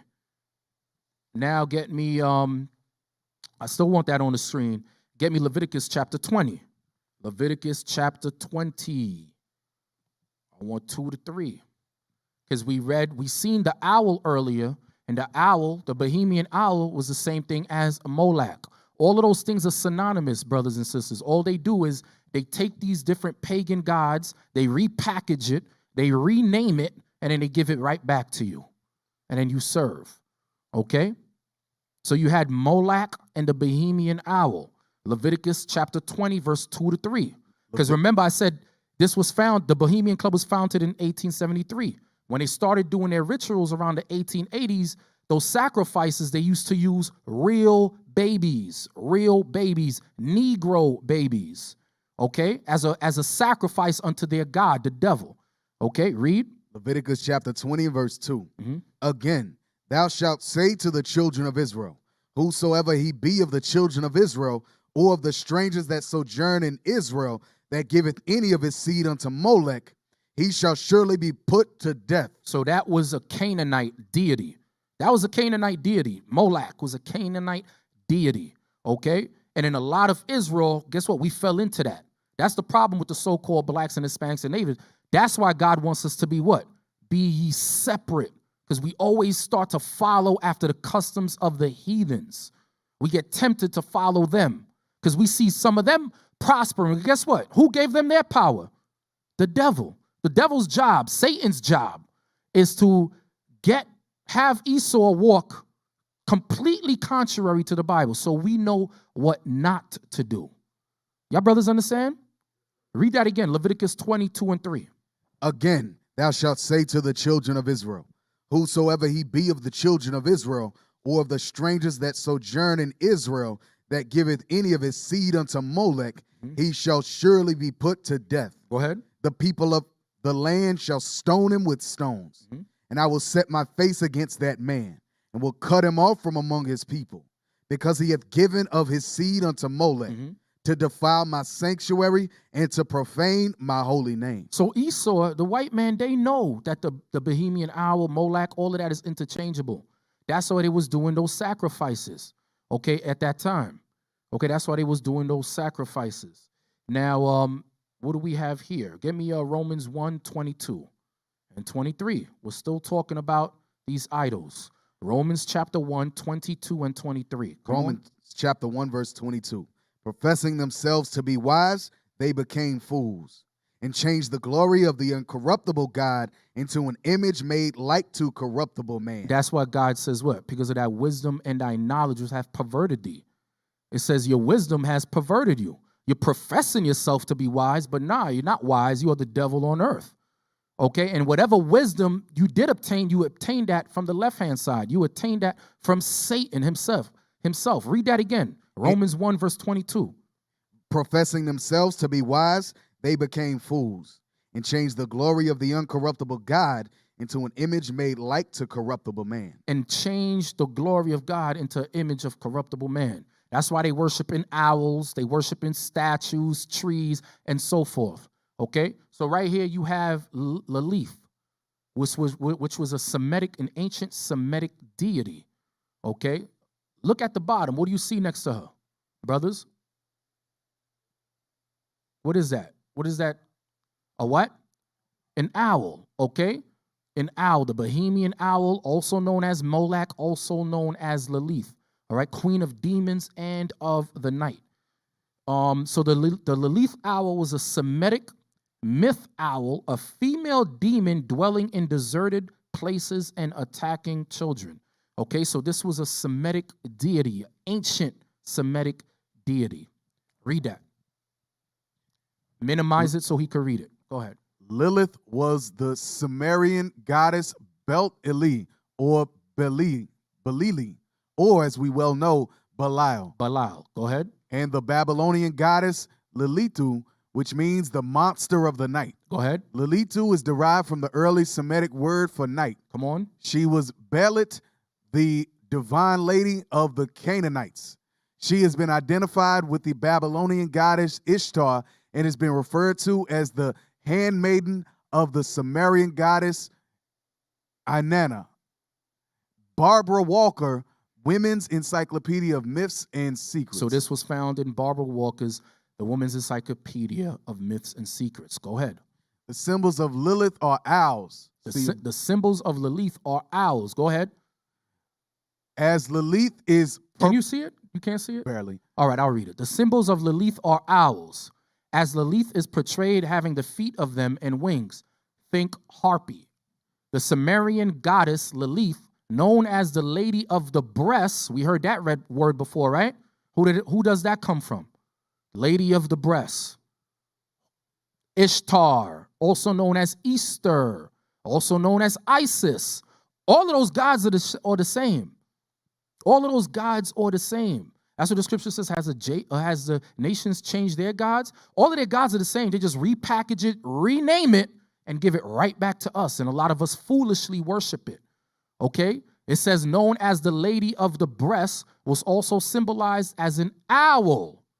Lilith is symbolic of the reptilian bloodline. That's nonsense.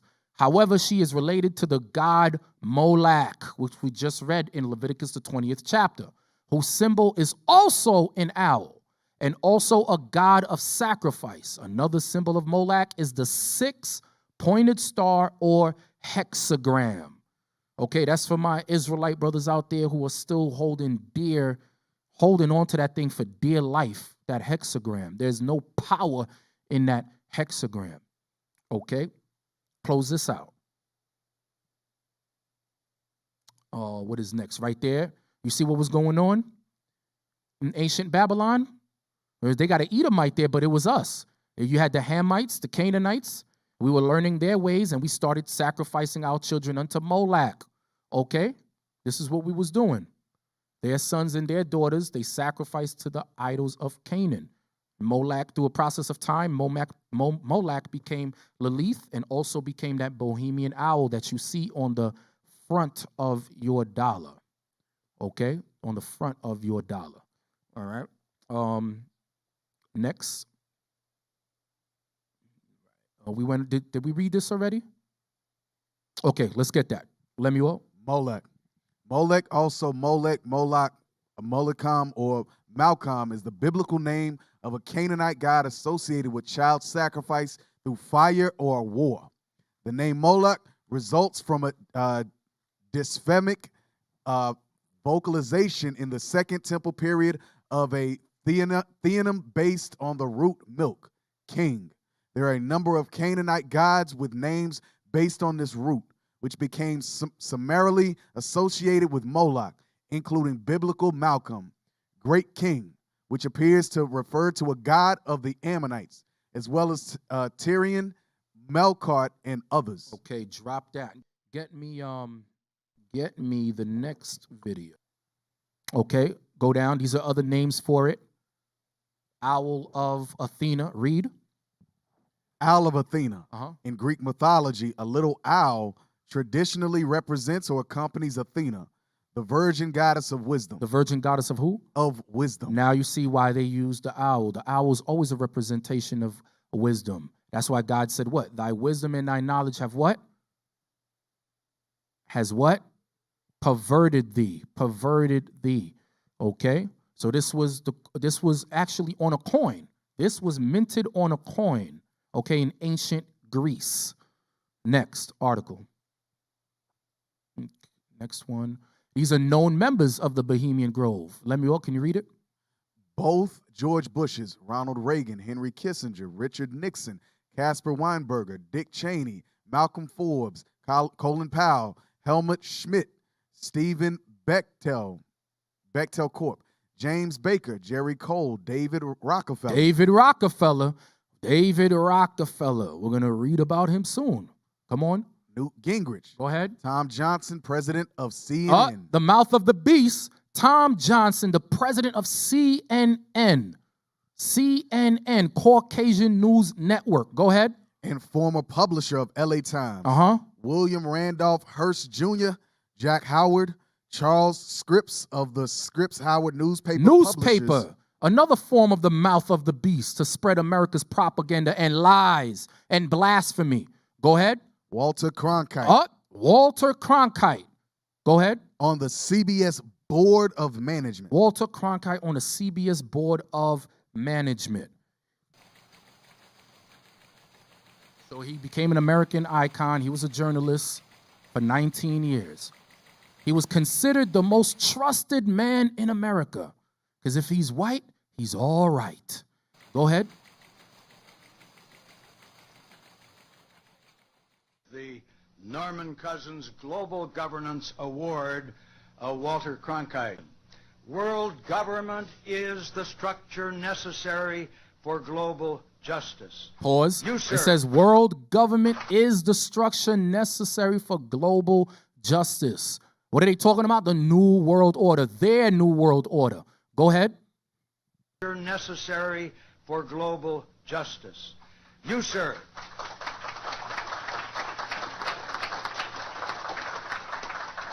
You, sir, have been a lifelong advocate of this principle, and it is appropriate, therefore, that we present you with this amethyst geode.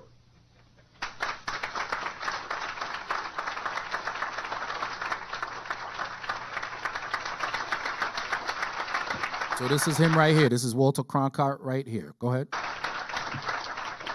Thank you very much, Mr. President. And there are many of us here who had wished back a couple of decades ago that we had been addressing you as Mr. President in a slightly different environment.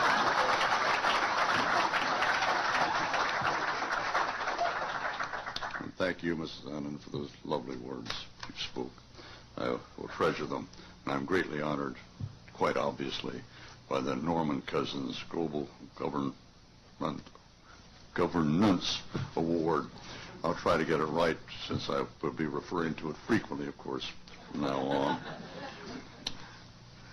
on.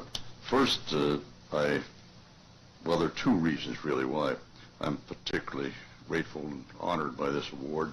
The first, I believe, as Norman Cousins did, that the first priority of humankind in this difficult era is to establish an effective system of world law that will assure peace with justice among the peoples of all the world.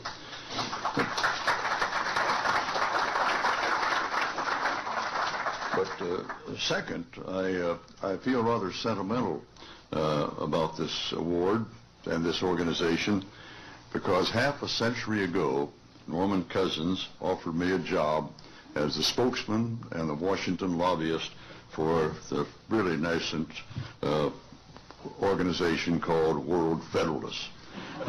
I was honored. He and Oscar Hammerstein met me in the Waldorf and twisted my arm quite vigorously, get me to take the job, to take the place of Ted Waller, who was the first lobbyist and a noted supporter of the World Federalist movement. I chose instead, it turned out, to continue in the world of journalism. For many years, I did my best to report on the issues of the day with as much fairness as I possibly could, in objective a manner as possible to achieve. When I had my own strong opinions, I tried to put them aside for the moment in the interest of fairness. So what he's saying is, when he was working as a journalist, there's a lot of things he wanted to say, but he did not. He put his emotions aside and how he truly felt to the side when he was working as a journalist. Go ahead. However. Now you said, however. Go ahead. My circumstances are considerably different. I'm in a position to speak my mind, and by God, I'm going to do it. So now you're saying, however, things are different now. Why? Because he retired. Now I can speak my mind. So let's hear how the devil on earth thinks. Go ahead.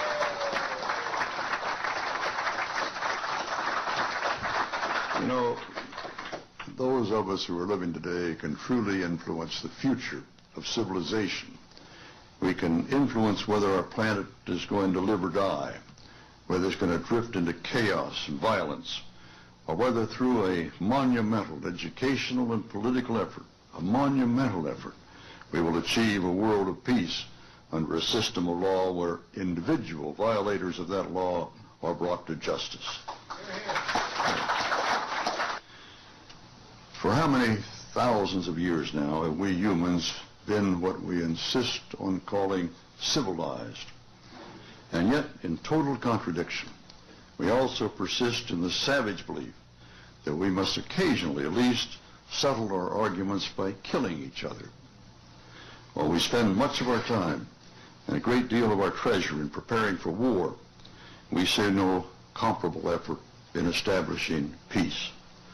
Meanwhile, emphasizing the sloth in this regard, those advocates who work for world peace by urging a system of world law and order, world government, if you please, are called impractical dreamers.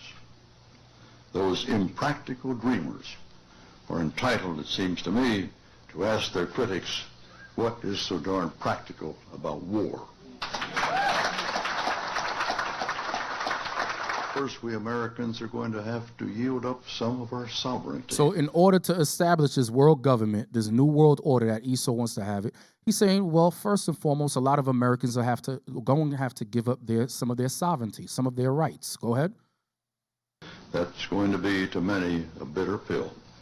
He said for many, it's going to be very bitter. Okay, and guess what? Esau is trying to start that now. They've been starting it. Go ahead. Courage, a lot of faith, a lot of persuasion to them to come along with us on this necessity. Stop. In order for them to persuade you, what must they do? What must they use? The media, popular persuasion. Go ahead. Our forefathers believed that the closer the laws are to the people, the better. Cities legislate on local matters, of course. States make decisions on matters within their borders. And the national government deals with issues that transcend the states, such as interstate commerce, foreign relations. That's what we mean by federalism. Today, we must develop federal structures on a global level. To deal with world problems, we need a system of enforceable world law, a democratic federal world government. You know, what Alexander Hamilton wrote about the need for law among the 13 states applies today to the approximately 200 sovereignties in our global village, all of which are going to have to be convinced to give up some of that sovereignty to the better, greater union. Hamilton said,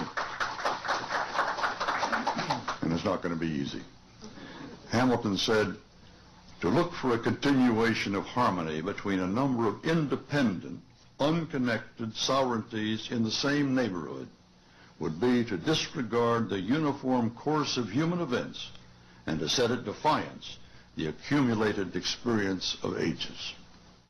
Most important, we should sign and ratify the Treaty for a Permanent International Criminal Court.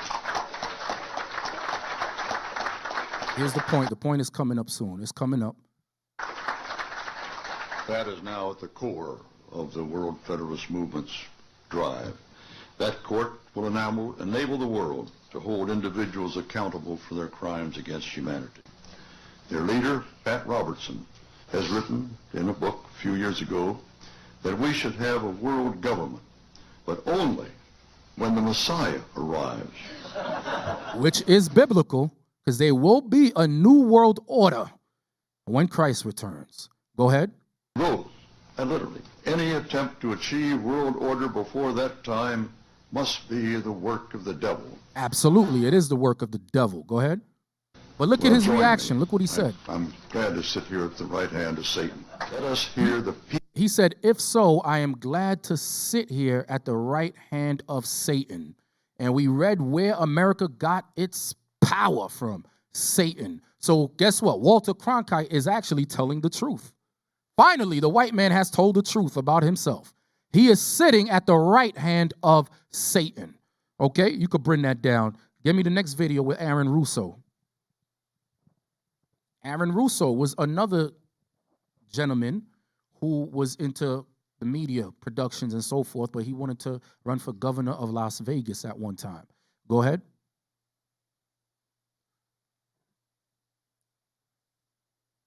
You could skip through this. Skip through this. Fell to a female attorney I knew who called me up one day and said, one of the Rockefellers would like to meet you. I had made a video called Mad as Hell. So he had a meeting with one of the Rockefellers.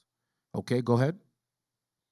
He'd seen the video and wanted to meet me and knew I was running for governor of Nevada. So sure, I'd love to meet him. And I met him and I liked him. And he was a very, very smart man. And we used to talk and share ideas and thoughts. And he's the one who told me 11 months before 9/11 ever happened that there was going to be an event. Never told me what the event was going to be. But there was going to be an event. And out of that event, we were going to invade Afghanistan to run pipelines from the Caspian Sea. We were going to invade Iraq, to take over the oil fields, establish a base in the Middle East, and make it all part of the New World Order. And we'd go after Chavez in Venezuela. And sure enough, later, 9/11 happened. And I remember he was telling me how you're going to see soldiers looking in caves for people in Afghanistan and Pakistan and all these places. And there's going to be this war on terror, of which there's no real enemy. And the whole thing is a giant hoax, but it's a way for the government to take over the American people. He told you it was going to be a hoax. Oh, yeah. Oh, yeah. There's no question. He says, there's going to be war on terror. And he's just laughing. There's no... Who are we fighting? I mean, why do you think 9/11 So this is happened? one of the Rockefellers that was speaking to him. Go ahead. And then nothing's happened since then. Do you think that our security is so great here that these people who pulled off 9/11, who were able to, can't knock down another plane? Come on, it's ridiculous. 9/11 was done by people in our own government and our own banking system to perpetuate the fear of the American people and to subordinating themselves to anything the government wants them to do. Popular persuasion. So that was, of course, we all know about that point of time with 9/11. The popular persuasion to get the American people, persuade public opinion to be on the side of America going into war with Afghanistan, later into Iraq, and then now they want Iran. We see what's going on. All right? All to establish their new world order, which will not happen. Get me Genesis, the 10th chapter. Because this happened in ancient Babylon. Same way it's happening now in modern Babylon, America.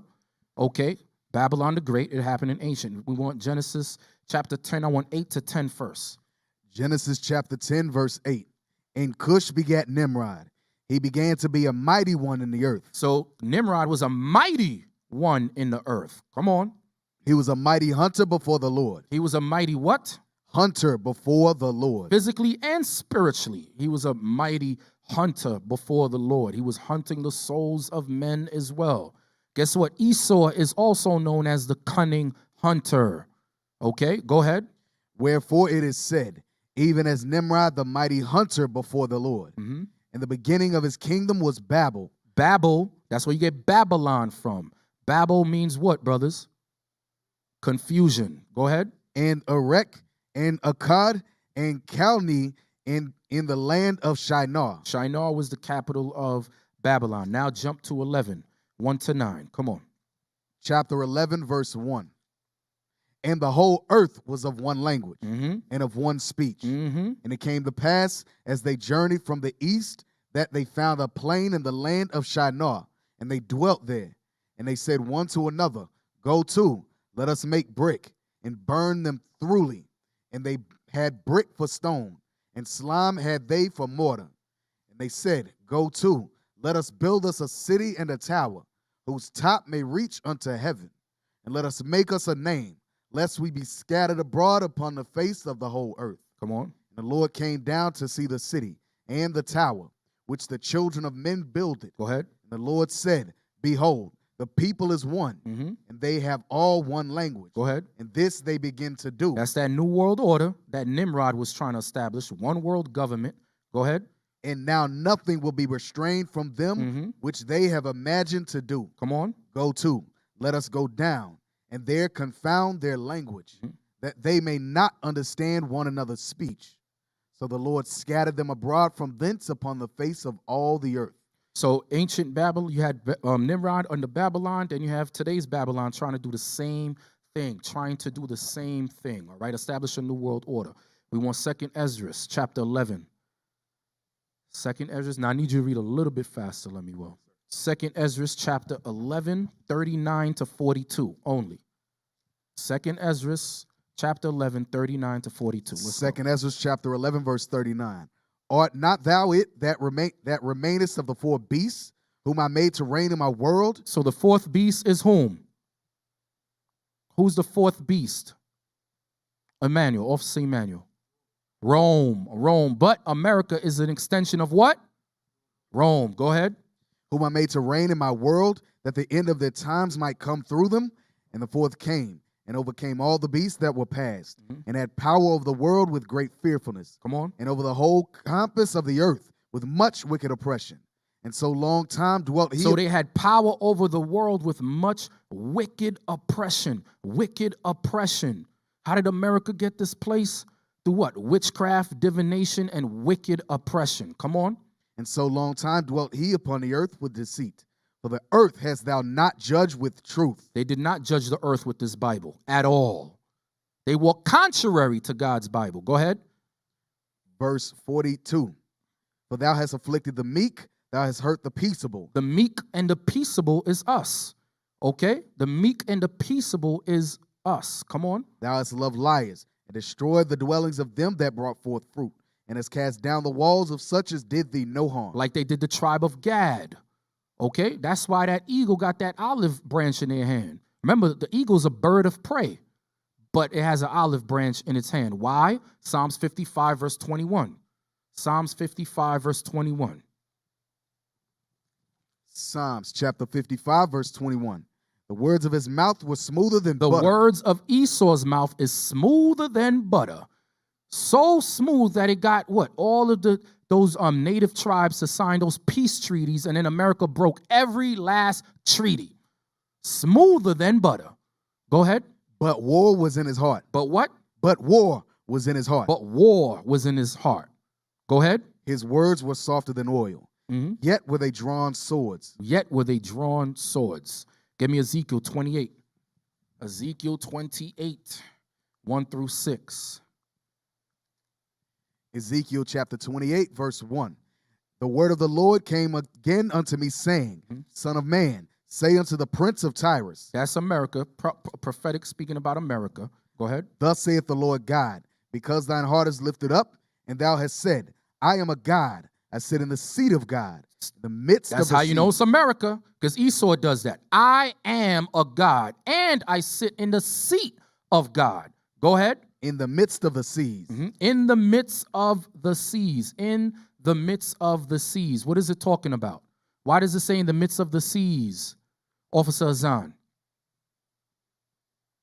In the midst of the seas, brother man right there. What's your name again, brother?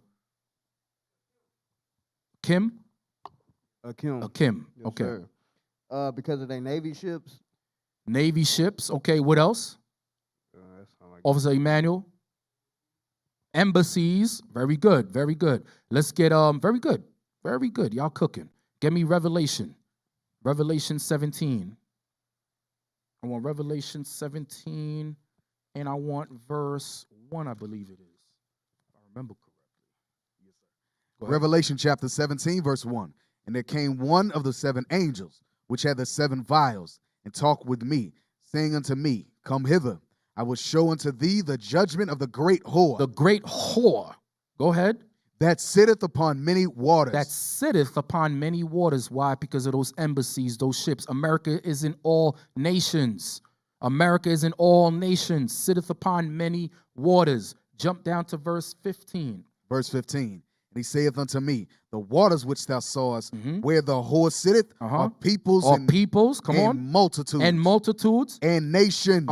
And tongues. That's why that United Nations was set up at the Bohemian Grove. To what? Because all prophecy had to be fulfilled. Whatever the Most High says does not come back void. Okay? Go back to Ezekiel. Ezekiel chapter 28, verse 2. Son of man, say unto the prince of Tyrus, thus saith the Lord God, because thine heart is lifted up, and thou hast said, I am a God. I sit in the seat of God, in the midst of the seas. In all nations, go ahead. Yet thou art a man. Yet thou art a man, a man, a man. What man are we making reference to? Esau. Esau, the white man, okay? You can find that in Isaiah 14. Isaiah 14, verse 16. Okay, read on. And not God. Though thou set thine heart as the heart of God. Though you try to set your mind as the heart of God, you are no God. The real gods on this earth are the Israelites, the so-called black Hispanics and natives. Okay, go ahead. Behold, thou art wiser than Daniel. But behold, thou art wiser than Daniel. Wiser than Daniel. Come on. There is no secret that they can hide from thee. Why does it say thou art wiser than Daniel? There is no secret that they can hide from thee. We just seen it. All of the secrecies, witchcrafts that these people were doing that none of us knew about, even during that time. And now. That's what blows some of your mind. The owl on the dollar, that will blow a Negro's mind away. The representation. What is the pyramid? What is this? What is that? A lot of Negroes do not understand what they're looking at. A lot of them don't have the knowledge that you brothers have. But it says, there is no secret that they can hide from thee. Get me Psalms. Psalm 64, verse 6. Psalms chapter 64, verse 6. They search out iniquities. They search out iniquities. They search out iniquities, meaning sin. Go ahead. They accomplish a diligent search. They do a diligent search. Come on. Both the inward thought of every one of them and the heart is deep. Their inward thought and the heart of them is deep. Deep thinking to do sin. Deep thinking to do sin. Okay, discover secrets. That's why in Ezekiel 28, verse 3, it says, there is no secret that they can hide from thee. Go back to Ezekiel, please. Ezekiel chapter 28, verse 4. With thy wisdom and with thine understanding. With thy wisdom and thine understanding. That's why they use that owl. The owl is supposed to be a representation of wisdom. And on the left-hand side, if there's a representation of all those pagan deities that America serves. The owl. Okay, go ahead. Thou hast gotten thee riches. With thy wisdom and understanding, thou hast gotten thee riches. Come on. And hast gotten gold and silver into thy treasures. Let's go to Revelation 17, verse 4. Revelation 17, verse 4. Revelation chapter 17, verse 4. And the woman was arrayed in purple and scarlet color, and decked with gold and precious stones. Gold and precious stones. This is making reference to America, decked out, rich, glorious. By what? Colonizing nations. You read about that in Deuteronomy 28:33. Taking all the world's resources. Go ahead. Having a golden cup in her hand full of abominations and filthiness of her fornication. You hear that? They in the cup in her hand full of abominations and filthiness of her fornication. That's why in Isaiah it says, thy wisdom and thy knowledge have perverted thee. Okay? Stay in that book, Revelation 18 and verse 3. Revelation chapter 18, verse 3. For all nations have drunk of the wine of the wrath of her fornication, and the kings of the earth have committed fornication with her, and the merchants of the earth are That's waxed. trade. The merchants trade. That's how America gets rich. Trade, not only colonizing, but trade. Trade, buying and selling. And between buying and selling, there is a multitude of sin, wickedness going on. Go ahead. And the merchants of the earth are waxed rich through the abundance of her delicacy. Jump to verse 7. Verse 7. How much she hath glorified herself and lived deliciously, so much torment and sorrow give her. For she saith in her heart, I sit a queen. For she, remember in the beginning, we seen that the video in the beginning, and it portrayed America as a woman. It says, for she saith in her heart, go ahead. I sit a queen and am no widow, and shall see no sorrow. America think they're going to last forever, but God is saying no. America think they're going to establish their new world order. God is saying no. Destruction is coming to this place at the hand of my people when they apply Isaiah the 13th chapter. Keep the commandments, teach the laws, the prophecies, the angels is going to make everything come to pass. Okay, go ahead, read. Verse 8, therefore shall her plagues come in one day, death and mourning and famine, and she shall be utterly burned with fire. For strong is the Lord God who judgeth her. Go to verse 19. Verse 19, and they cast dust on their heads and cried, weeping and wailing, saying, alas, alas, that great city, wherein were made rich all that had ships in the sea. That's going into merchants. Go ahead. By reason of her costliness. For in 1 hour she made desolate. So that's all the riches. That's how America got rich. Go to Ezekiel 28 and 5. Ezekiel 28, verse 5. Old Revelations. We ain't done with that. Go ahead. By thy great wisdom and by thy traffic hast thou increased thy riches. Who was America trafficking? It says by thy great wisdom and by thy traffic. How's that what? How's that what? Hast thou increased thy riches. Has thou increased thy riches. Is that it? And thine heart is lifted up because of thy riches. And thy heart is lifted up because of thy riches. Is that it on verse 5? Yes, sir. Get me Revelation 18. I want 11 to 13. Let's see what America was trafficking. Okay? Trafficking with much sorcery and wickedness and evil. Come on. Revelation chapter 18, verse 11. And the merchants of the earth shall weep and mourn over her, for no man buyeth their merchandise anymore. The merchandise of gold and silver. Read faster. And precious stones and of pearls and fine linen and purple and silk and scarlet and all fine wood and all manner vessels of ivory and all manner vessels of most precious wood and of brass and iron and marble and cinnamon and odors and ointments and frankincense and wine and oil and fine flour and wheat and beasts and sheep and horses and chariots and slaves and souls. And slaves. That's why we read in Ezekiel 28 verse 5 said traffic and slaves. Come on. And souls of men. And souls of men. And souls of men. Okay. Get me Sirach 39. I want Sirach 39, 26 to 27. Sirach chapter 39, verse 26. The principal things for the whole use of man's life are water, fire, iron, and salt, flour of wheat, honey, milk, and the blood of the grape, and oil and clothing. Oil and clothing. We read about all of these different things, all of these resources in Revelation chapter 18, verse 11 to 13. But listen to what God says about these resources. Go ahead. Come on. All these things are for the good to the godly. All of these things are for good to the godly. Come on. So to the sinners they are turned into evil. But God says to the sinners, these things are turned into evil. That's why when you go to Revelation 18, I'll get it. You got to get it. Revelation chapter 18, verse 13, when it goes over these different resources, at the end it says, and slaves and souls of men. Because the evil will take these things and what? They'll use it to slay the souls of men. To try to get these resources, they'll slay the souls of men. Y'all hear what the Bible is saying? This is beautiful stuff right here. So now show me the next video. The Middle East is fucked. We should know we fucked it.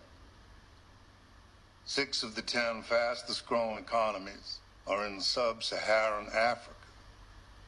Countries rich in mineral wealth. Coltan for our computers, cobalt for our batteries, phosphates for our agriculture, nuclear ore for our power. These are the things, gentlemen, that the wars of the next 20, 30 years will be fought over. A huge deposit of cobalt was discovered in Mali just over 2 years ago. Back then, we approached the Malian government about mining rights. They told us that those rights were going to the Chinese. Just like today. So we set about to create the conditions to make sure that wouldn't happen. How do you create those conditions? Not only popular persuasion, but war. You make things happen. You make accidents happen, like explosions, car accidents, sudden death, COVID-19. Go ahead. Last week, one of our Australian subsidiaries, thank you, Lackland, secured those rights. So Our pilot the Australian subsidiary secured those mining rights when they put the Moabite washpot to death. This is what America does. They put it in their movies and it goes whoop, right over everybody's head. But it's right there. Go ahead, come on. Molly hit a few bumps, but I'm delighted to report that it worked. And if it can work there, there's no reason it can't work in other mineral-rich countries across Africa. We create the chaos, and then we move in and capitalize on that chaos. We're looking at the long term here, gentlemen. Rates of return that'll make Iraq and Afghanistan look like chicken feed. You hear that? That's all. That's Esau's MO. Conquer, and destroy, and take minerals, take everything. Next video. And that's what they planning to do in Africa. Okay? They did it in Iraq. All right? They did it in Afghanistan. All right? They're trying to do it in Iran, but guess what? They're currently doing this in Africa. All right? Go ahead. Play this. Since we met you people 500 years ago, look at us. We've given everything. You are still taking. It's true. I mean, where will the whole Western world be without Africa? Our cocoa, our timber, our gold, our diamonds, our platinum, our whatever. Everything you are is us. I am not saying it, it's a fact. And in return for all of this, what have we got? Nothing. Anti-personnel indoctrination against ourselves. If you go and cook your horrible diseases like AIDS, you say it is us. You brought us tuberculosis. We didn't have this big cough until white people came here. In exchange for Africa giving Europe 500 solid years of our people, I mean not Europe, the Western world, of our human beings to work your canes, to dig your gold, to take in gold itself, diamond, I mean, you know, fish, peanuts, palm oil, everything. In exchange for that, we have got nothing. Nothing. Close that out. And that's why the Bible says this man have not stolen. Have you not stolen till you had enough? Have you not stolen till you have enough? That's the oppression our people are facing. But God has another plan. Get me Nahum.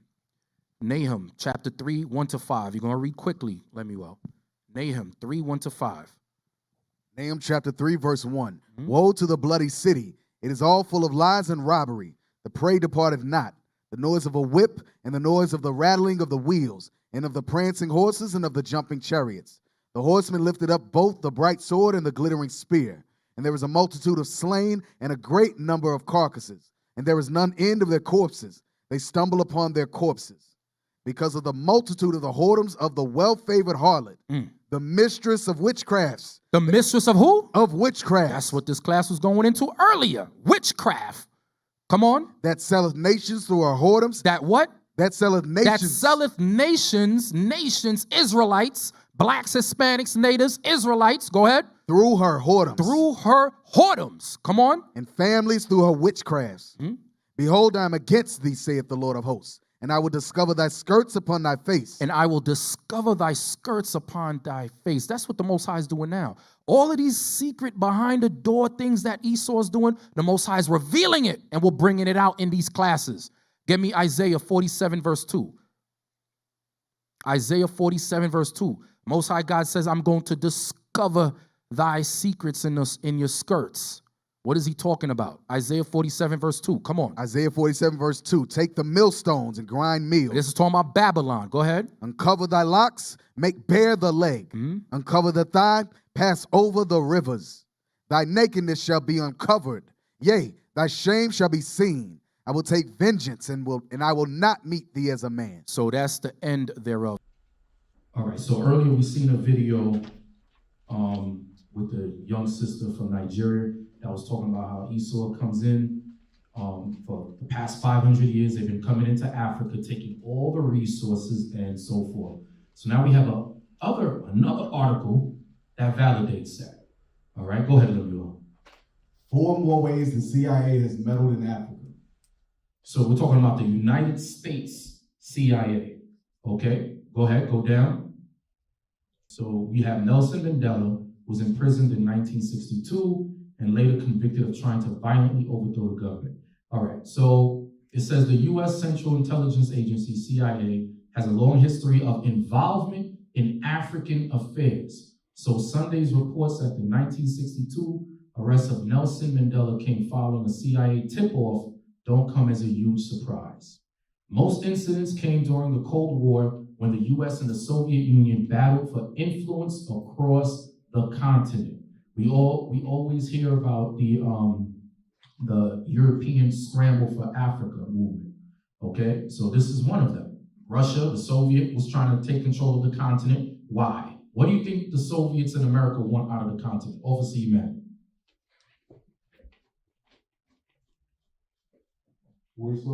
Resources. All right, give me Deuteronomy 28, verse 33. Deuteronomy 28, verse 33. Deuteronomy chapter 28, verse 33. The fruit of thy land and all thy labors shall a nation which thou knowest not eat up. So the Europeans colonized Africa and they took the fruit of thy land. Oftentimes when we read that, we automatically think about fruits, vegetables, and so forth. It's more than that. It's talking about diamonds, bauxite, cobalt, oil. Okay? That's Esau's primary focus on the continent. Wherever we were scattered, wherever we were colonized. Go ahead. And thou shalt be only oppressed and crushed always. Okay, let's get back to this article. So it says CIA covert operations are by their very nature hard to prove definitely, but research into the agency's work as well as revelations by former CIA employees has thrown up several cases where the agency tried to influence events. So here are 4 primary examples. We have Patrice Lumumba. How many of y'all heard of Patrice Lumumba? Officer Zahn, all right, a few brothers. Patrice, hold up, I gotta read it. You're going too fast. 1961, Patrice Lumumba's assassination in Congo. And it's funny that we're talking about Congo because Congo is the first country to put up their hands and volunteer for France to come in and use them as test subjects for COVID-19. The Democratic Republic of Congo is the first. But if Patrice Lumumba was in power, he would not go for that. So this is what they do. They go in, they infiltrate, they overthrow, they start a coup d'etat, take the oil, all of those resources that we read in Sirach 39, verse 26, they go in there for that main reason. All of those resources that we read in Revelation 18 from 11 to 13, this is how they got it, colonize it, all right? Patrice Lumumba became the first prime minister of the newly independent Congo in 1960, but he lasted just a few months in the job before he was overthrown and assassinated in January 1961. Down. In 2002, former colonial power Belgium admitted responsibility for its part in the killing. However, the U.S., the harlot themselves, the U.S. has never explained its role despite long-held suspicions. And that's what they try to do. They try to put their hand up, oh, we didn't know it happened. Trust me, America knew what happened. America was behind that thing. All right? U.S. President Dwight D. Eisenhower, concerned about communism, was worried about Congo following a similar path to Cuba. According to source quoted in Death in the Congo, a book about the assassination, President Eisenhower gave an order for the assassination of Lumumba. There was no discussion. The National Security Council meeting simply moved on. Meaning, when it says there was no discussion, meaning they knew about it and they turned a blind eye to it. That's it. So basically, if you don't speak up, you agree with it. So all the Edomites on the National Security Council agreed with the assassination of Lumumba. However, a CIA plan to lace Lumumba's toothpaste with poison, that sounds familiar. Who am I thinking about? Brothers. Who am I thinking? Who else did the CIA, or the FBI, I should say? I'm giving y'all the answer by putting it this way. Who else did the CIA or the governments try to assassinate using toothpaste poison? Anybody know? Go ahead, Officer Zahn. Malcolm X. Malcolm X, but they failed. They tried to, but they failed.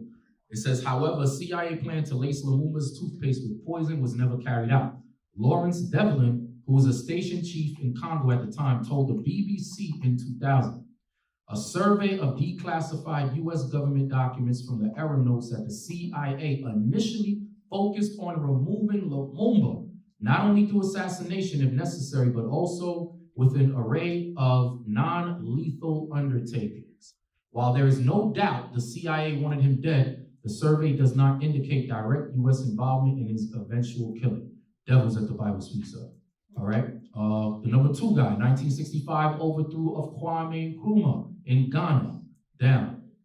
Ghana's first president, Kwame Nkrumah, was overthrown in a military coup in 1966 while he was out of the country. He later suspected that the U.S. had a role in his downfall, and in a 1978 book, former CIA intelligence officer John Stockwell backed this theory up. So it was no longer conspiracy theory, it was true. In Search of Enemies, he writes that an official sanction for the coup does not appear in CIA documents, but he writes, the Accra station, Accra is a city in Ghana. The Accra station was nevertheless encouraged by headquarters to maintain contact with dissidents. It was given a generous budget, meaning they were given a budget to pay off people. When you research Lumumba, they paid his boy to overthrow him. They gave him $500. All right, a Negro will overthrow you quick for a piece of gum, $2, right? It was given a generous budget and maintained intimate contact with the plotters as a coup was hatched, and the plotters were black people, okay? He says that the CIA in Ghana got more involved and its operatives were given unofficial credit for the eventual coup. A declassified U.S. government document does show awareness of a plot to overthrow the president, but does not indicate any official backing. They're doing it again. It's the same thing they said for Lumumba. All right. Another declassified document written after the coup describes Nkrumah's fall as a fortuitous windfall. Nkrumah was doing more to undermine our interests than any other black African. So basically, he was for his people. That's what they're saying. He was for his people and not the U.S. Number 3, opposition to the MPLA in Angola, 1970. In Angola, 3 competing groups fought for control after independence from Portugal in 1975, with the MPLA under Agostinho Neto taking over the capital, Luanda. Mr. Stockwell, chief of CIA's covert operations in Angola, in the word covert means what? Huh? To destroy the poor secret. It's a secret. That's what the scripture says. They went to destroy the poor secretly. Because if it was for good, why does the operation have to be covert? If they had good intentions behind it. It says, Mr. Stockwell, chief of CIA's covert operations in Angola in 1975, writes that Washington decided to oppose the MPLA as it was seen as closer to the Soviet Union and support the FNLA and UNITA instead, even though all 3 had help from communist countries. The CIA then helped secretly import weapons, including 30,000 rifles, through Kinshasa in neighboring Zaire, now known as the Democratic Republic of Congo, Mr. Stockwell says in a video documentary. Okay, he adds that the CIA officers also trained fighters from armed combat. A declassified U.S. government document detailing a discussion between the head of the CIA, the Secretary of State, and others indicates the support the CIA gave to the forces fighting the MPLA. Go down. Last one. 1982, supporting Hissène Habré in Chad. Okay, Hissène Habré failed in his attempt to take power by force in Chad in 1980, but his efforts led President Goukounou Awoude to call on help from the Libyan leader Muammar Gaddafi, whose soldiers successively beat back Habre's challenge and forced him into exile. A proposed alliance between Libya and Chad began to unsettle the U.S., especially as Gaddafi began to be seen as a supporter of anti-U.S. activities. And we all know what happened to Muammar Gaddafi many years later. In Foreign Policy magazine, Michael Broner writes that the CIA director with the Secretary of State coalesced around the idea of launching a covert war in partnership with Habré. It is alleged that the U.S. then backed Habre's overthrow of the president in 1982 and then supported him throughout his brutal rule. So that's how America got down. That's how America gets down. Now, show me the other article.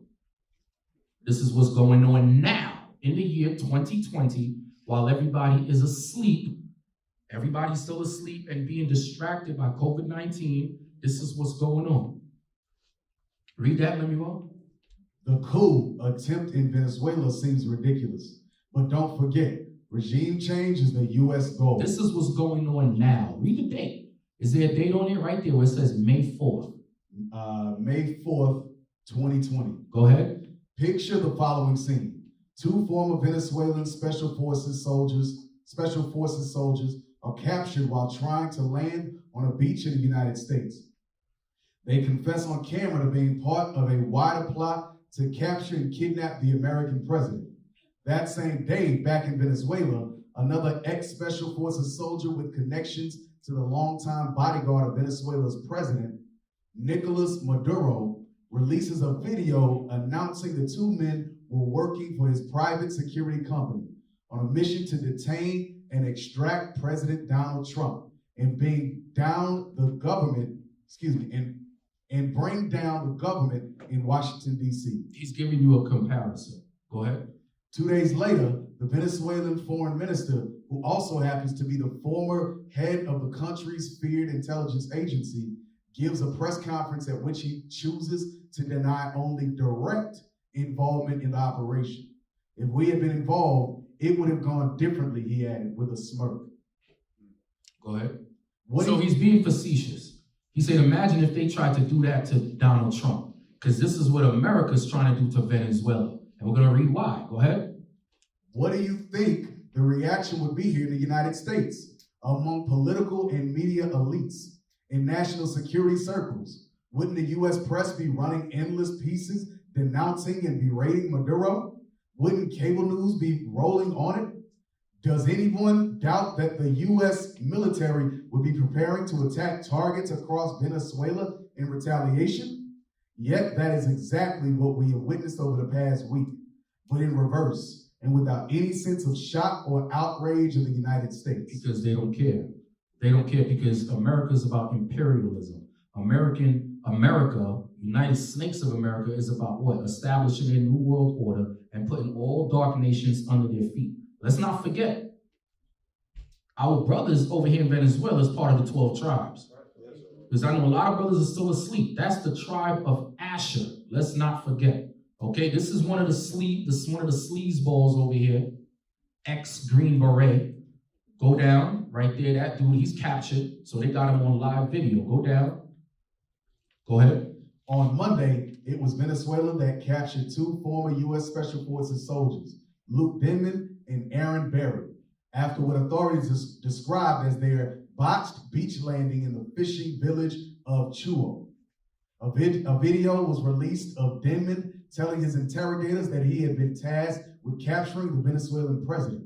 Meanwhile, Florida-based ex-Green Beret Jordan Goudreau, head of the private security firm Silvercorp USA, appeared in a video alongside a former Venezuelan military officer in combat fatigues, in which he confirmed that Denman and Berry were working for him. So Jordan is the guy that hired them, okay? And the award was $100,000 to go over there and capture Maduro, which is the standing president, Okay, you either assassinate him or capture him. Go ahead. Press reports have since revealed that Goudreau had meetings with former longtime Trump bodyguard Keith Schiller, had signed a multi-million-dollar contract with the U.S.-backed Venezuelan opposition, and also claims to have been in contact with the office of Vice President Mike Pence. Some wicked stuff going on. Evil. Go ahead. On Wednesday, Secretary of State Mike Pompeo, a former director of the CIA, spoke at a press conference where he issued his very carefully worded denial. There was no U.S. government direct involvement in this. Now, you hear what he's saying, Mike Pompeo? Remember the article we just read by the CIA? Long time people, you had people that retired from the CIA would tell the truth, write it in books and so forth, and America would just deny it. That's the same thing they're doing. All they do is lie, lie, lie, and lie. Go ahead. There was no U.S. government direct involvement in this. He also couldn't help but brag to reporters about how it would have gone differently if the United States had been behind it. Memo to Pompeo, Google Bay of Pigs. So he's trying to make mockery of it, make light of it, because they're embarrassed that two former military specialists, Green Berets, were captured. And it was a botched plan and it failed miserably. Go ahead. Who knows? Perhaps Washington wasn't involved this time. Perhaps Trump is correct to say that this particular fiasco, which sounds like the plot of a bad Hollywood movie, has nothing to do with our government. Then again, this is an administration of liars. This is a what? Administration of liars. So who wrote this article? Another Edomite. So he know that his own people are liars. Go ahead. Liars, fabulous, and grifters. Dishonesty is the hallmark of the Trump White House. Dishonesty is the hallmark of all Edomites. Go ahead. Their denials, therefore, are pretty worthless. Come on. Plus, there's the recent history to consider. The demonization and strangulation of Venezuela has been a bipartisan project in Washington, D.C. since the rise of Hugo Chavez and the socialist pink tide in the late 1990s. Go ahead. In 2002, the Bush administration encouraged and supported a failed coup against Chavez. So they tried to kill Chavez multiple times, all right? We heard that before, and they failed too. Go ahead. As a later reminded former Bush official, Otto Reich, who was accused of meeting with the plotters beforehand, the CIA had warned him and his colleagues that a coup attempt would be made 5 days before it occurred. Go ahead. In 2015, the Obama administration made the absurd decision to formally declare Venezuela an unusual and extraordinary threat to U.S. national security.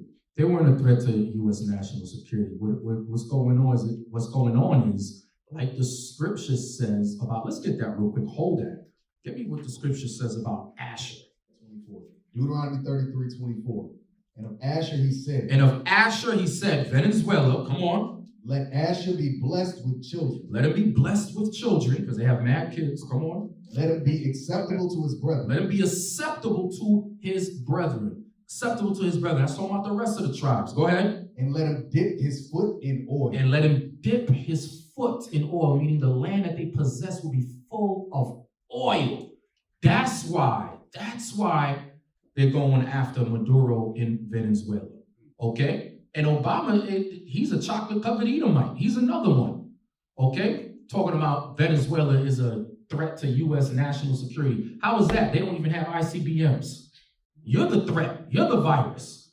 Okay? Close this out and get me the other article. Because we just read how it said Asher's foot shall be dipped in oil. Get the other article and go back to Sirach so we don't lose the point. Sirach chapter 39, verse 26. And then you're going to come back to Deuteronomy 33, verse 24. Come on. Sirach chapter 39, verse 26. The principal things for the whole use of man's life are water, fire, iron, and salt, flour of wheat, honey, milk, and the blood of the grape, and oil. And oil, and oil, and oil. Natural resource, oil. Iraq was oil. Afghanistan was opium and oil. Iran is going to be for oil. Venezuela, oil. Okay, go ahead.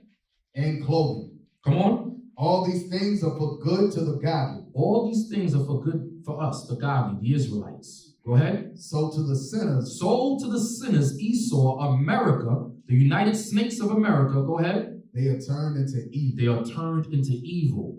dropping bombs on nations, setting up coup d'etats, all for oil and resources. Okay, go back to Deuteronomy 33. Read that again about Asher. Deuteronomy 33, verse 24. And of Asher he said, let Asher be blessed with children. Let him be acceptable to his brethren, and let him dip his foot in oil. And let Asher dip his foot in oil. Now let's read this article. Read the title. Oil and ideology. Oil and ideology.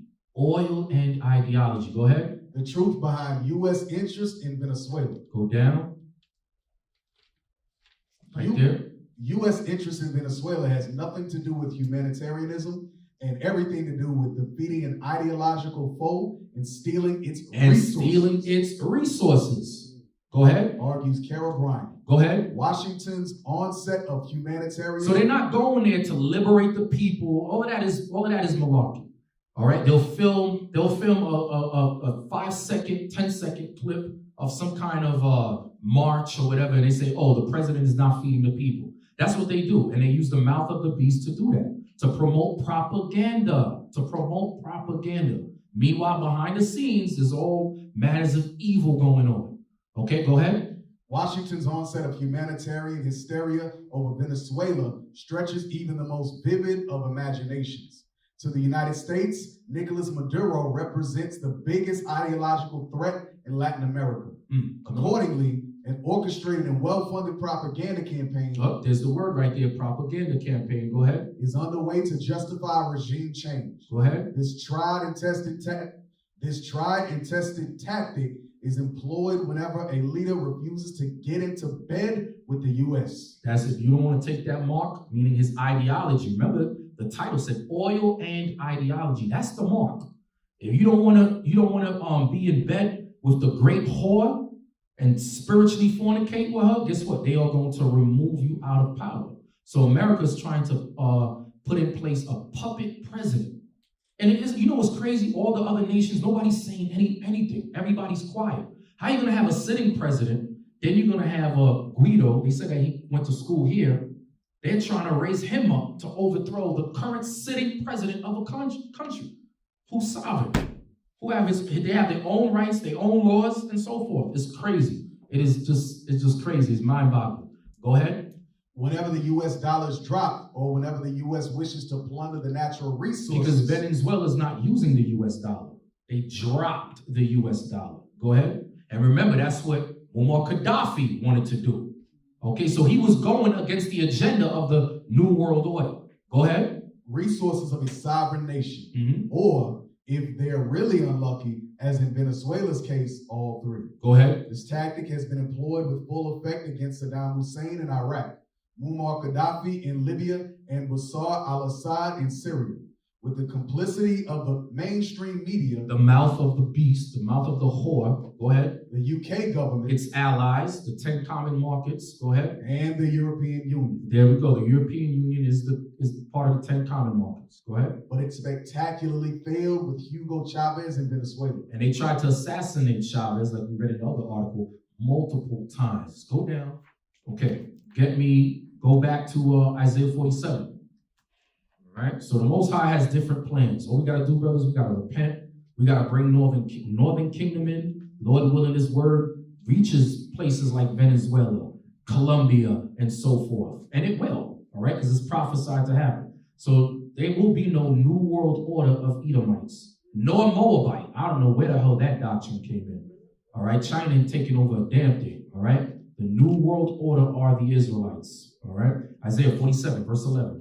And verse 14. Isaiah chapter 47, verse 11. Therefore shall evil come upon thee. Thou shalt not know from whence it riseth, and mischief shall fall upon thee.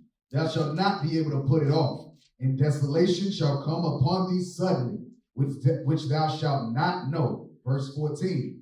Behold, they shall be as stubble. The they that shall be as stubble is Esau, America.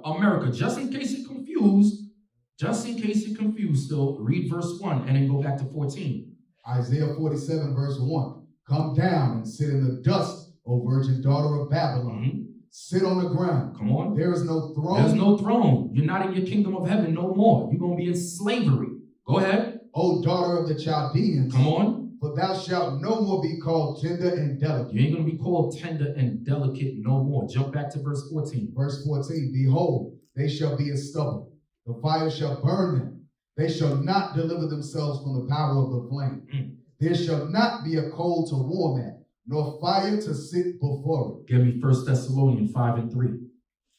So what are we reading? The destruction of Babylon, okay? And the setting up of the New World Order under the Israelites.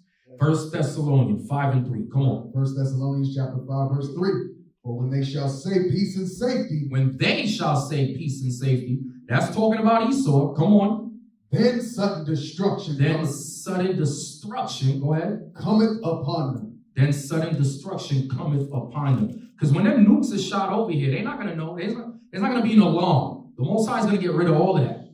Okay, when you hear about the stars falling from heaven, those are the satellites. All of that's going to be shut down. It's going to be a surprise. That's how the Most High likes to get down. That's why Christ said, like a thief in the night. There's going to be no 911. Nope. That's going to be gone. It's going to be a surprise. All you're going to hear is boom. That's all you're going to hear. And death, sudden death and destruction. There will be no new world order of Esau, new world order of anything. We ain't going back into captivity, y'all. I hope y'all understand that. So that's why it will behoove you to get your minds right, so that when the chariots come, you will be delivered. Okay, you can make it into the wilderness. Lord's will, make it into the kingdom. Okay, that's the goal. That should be the goal of every man and woman here in IUIC. Okay, give me Psalms 91. I want 2 to 3. Psalms chapter 91, verse 2. I will say of the Lord, he is my refuge and my fortress. So that's how we're supposed to think. And this is what we're supposed to pray for. We're supposed to put the Lord first in everything. And the Lord is our refuge and fortress. Go ahead. My God, in him will I trust. Go ahead. Surely he shall deliver thee from the snare of the fowler. So the Most High will deliver us from the snare of the fowler. Come on, those are traps. Come on. And from the noisome pestilence. And from the noisome pestilence. We're about to read about this noisome pestilence. Go ahead. He shall cover thee with his feathers, and under his wings shalt thou trust. Come on. His truth shall be thy shield and buckler. And God's truth is making reference to what? Brothers? The Bible, the commandments. Go ahead. Verse 4. Verse 5. Thou shalt not be afraid for the terror by night. You shall not be afraid for the terror by night. Come on. Nor for the arrow that flieth by day. Nor for the arrow that flieth by day. That's making reference to the ICBMs. Those beautiful missiles just sitting in those silos, just waiting to be activated. Come on. Nor for the pestilence that walketh in darkness. Nor for the pestilence that walketh in darkness. Go ahead. Nor for the destruction that wasteth at noonday. Go ahead. 1,000 shall fall at thy side. 1,000 shall fall at thy side. This is talking about the wicked. This is talking about wicked Israelites and the other nations. Go ahead. And 10,000 at thy right hand. Come on. But it shall not come nigh thee. That's what we got to have faith in. It shall not come nigh thee. Why? Because we did everything in our power to the best of our ability to make sure that we will be delivered. That's talking about keeping the commandments sincerely in the faith of Christ. Go ahead. Only with thine eyes shalt thou behold and see the reward of the wicked. Read. Because thou hast made the Lord, which is my refuge. Because you have made the Lord what?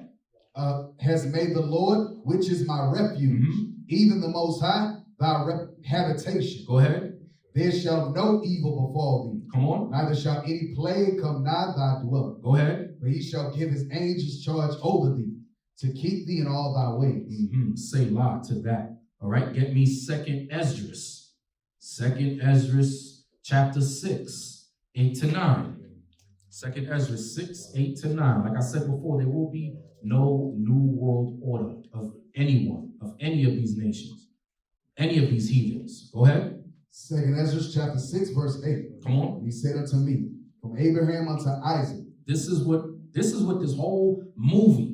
This is like a movie, and we got different characters. The Most High is the executive executive. The Most High is the executive producer. He is the writer. He is the producer.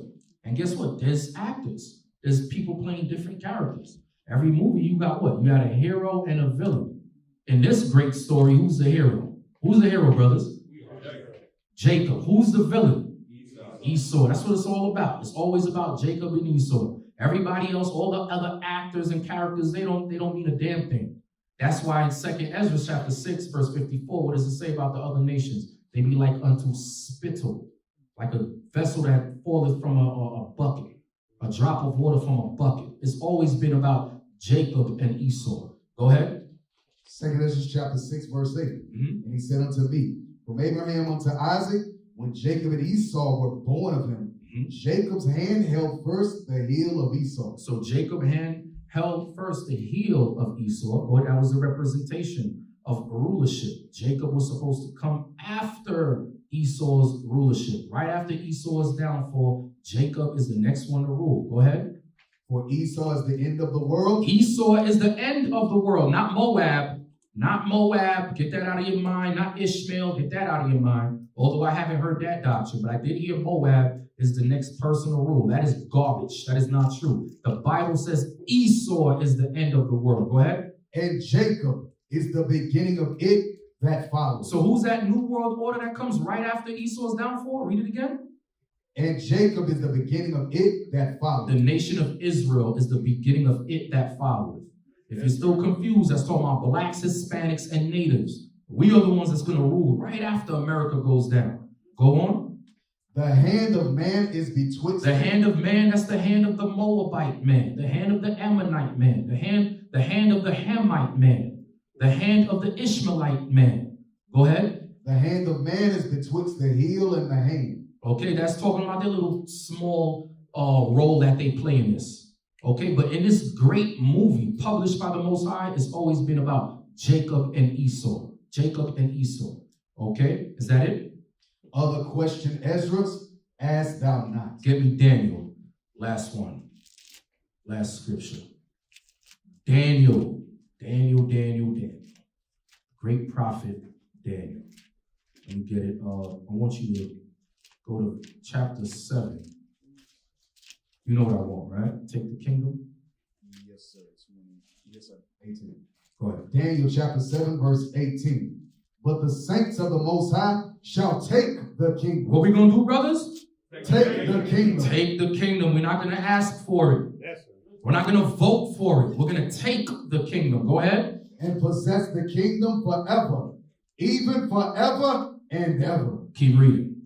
Then I would know the truth of the fourth beast, which was diverse from all the others, exceeding dreadful, whose teeth were of iron, and his nails of brass, which devoured, break in pieces, and stamped the residue with his feet. Right. And of the 10 horns that were in his hand, and of the other which came up, and before whom 3 fell, even of that horn that had eyes, and a mouth that spake very great things. Come on. Whose look was more stout than his fellows. Go ahead. I beheld. And the same horn made war with the saints. Come on, they made war with the saints. That's going into America. Go ahead. And prevailed against them. And put us into captivity. Come on. Until the Ancient of Days came. That's God. Come on. And judgment was given to the saints of the Most High. Come on. And the time came that the saints possessed the kingdom. And the time is going to come, brothers. We're going to possess the kingdom. Go ahead. Thus he said, the fourth beast shall be the fourth kingdom upon earth, which shall be diverse from all kingdoms. Go ahead. And shall devour the whole earth. Go ahead. And shall tread it down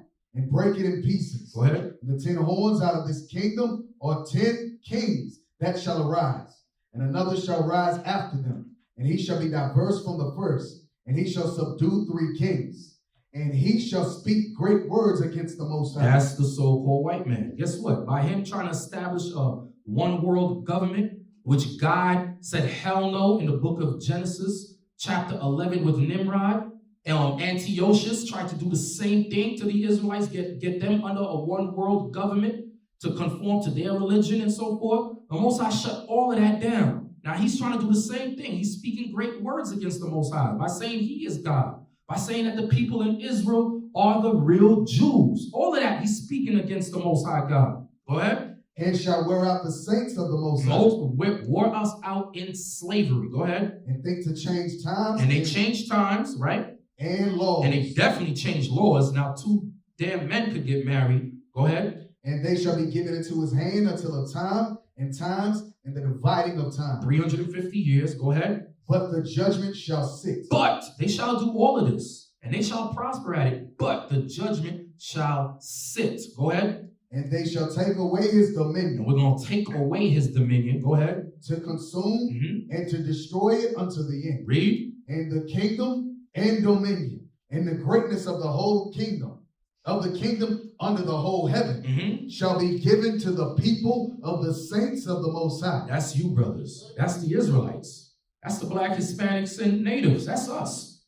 God says the kingdom is going to be given to the people of the saints of the Most High, whose kingdom is what? Whose kingdom is an everlasting kingdom. And all dominions shall serve and obey. All dominions shall serve and obey. And why? Because we're going to have that rod of iron in our hand that you read about in Revelation 2, verse 26. The Moabites don't want to listen, so we're going to crack their head wide open. No more eating dog, bat, monkey meat. Nope, they are going to apply Leviticus 11.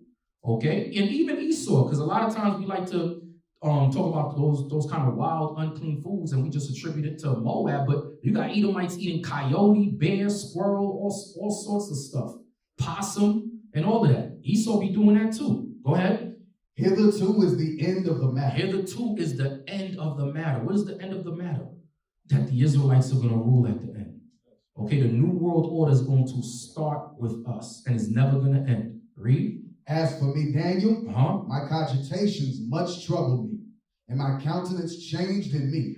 But I kept the matter in my heart. But I kept the matter in my heart. All right, so all praises to the Most High God.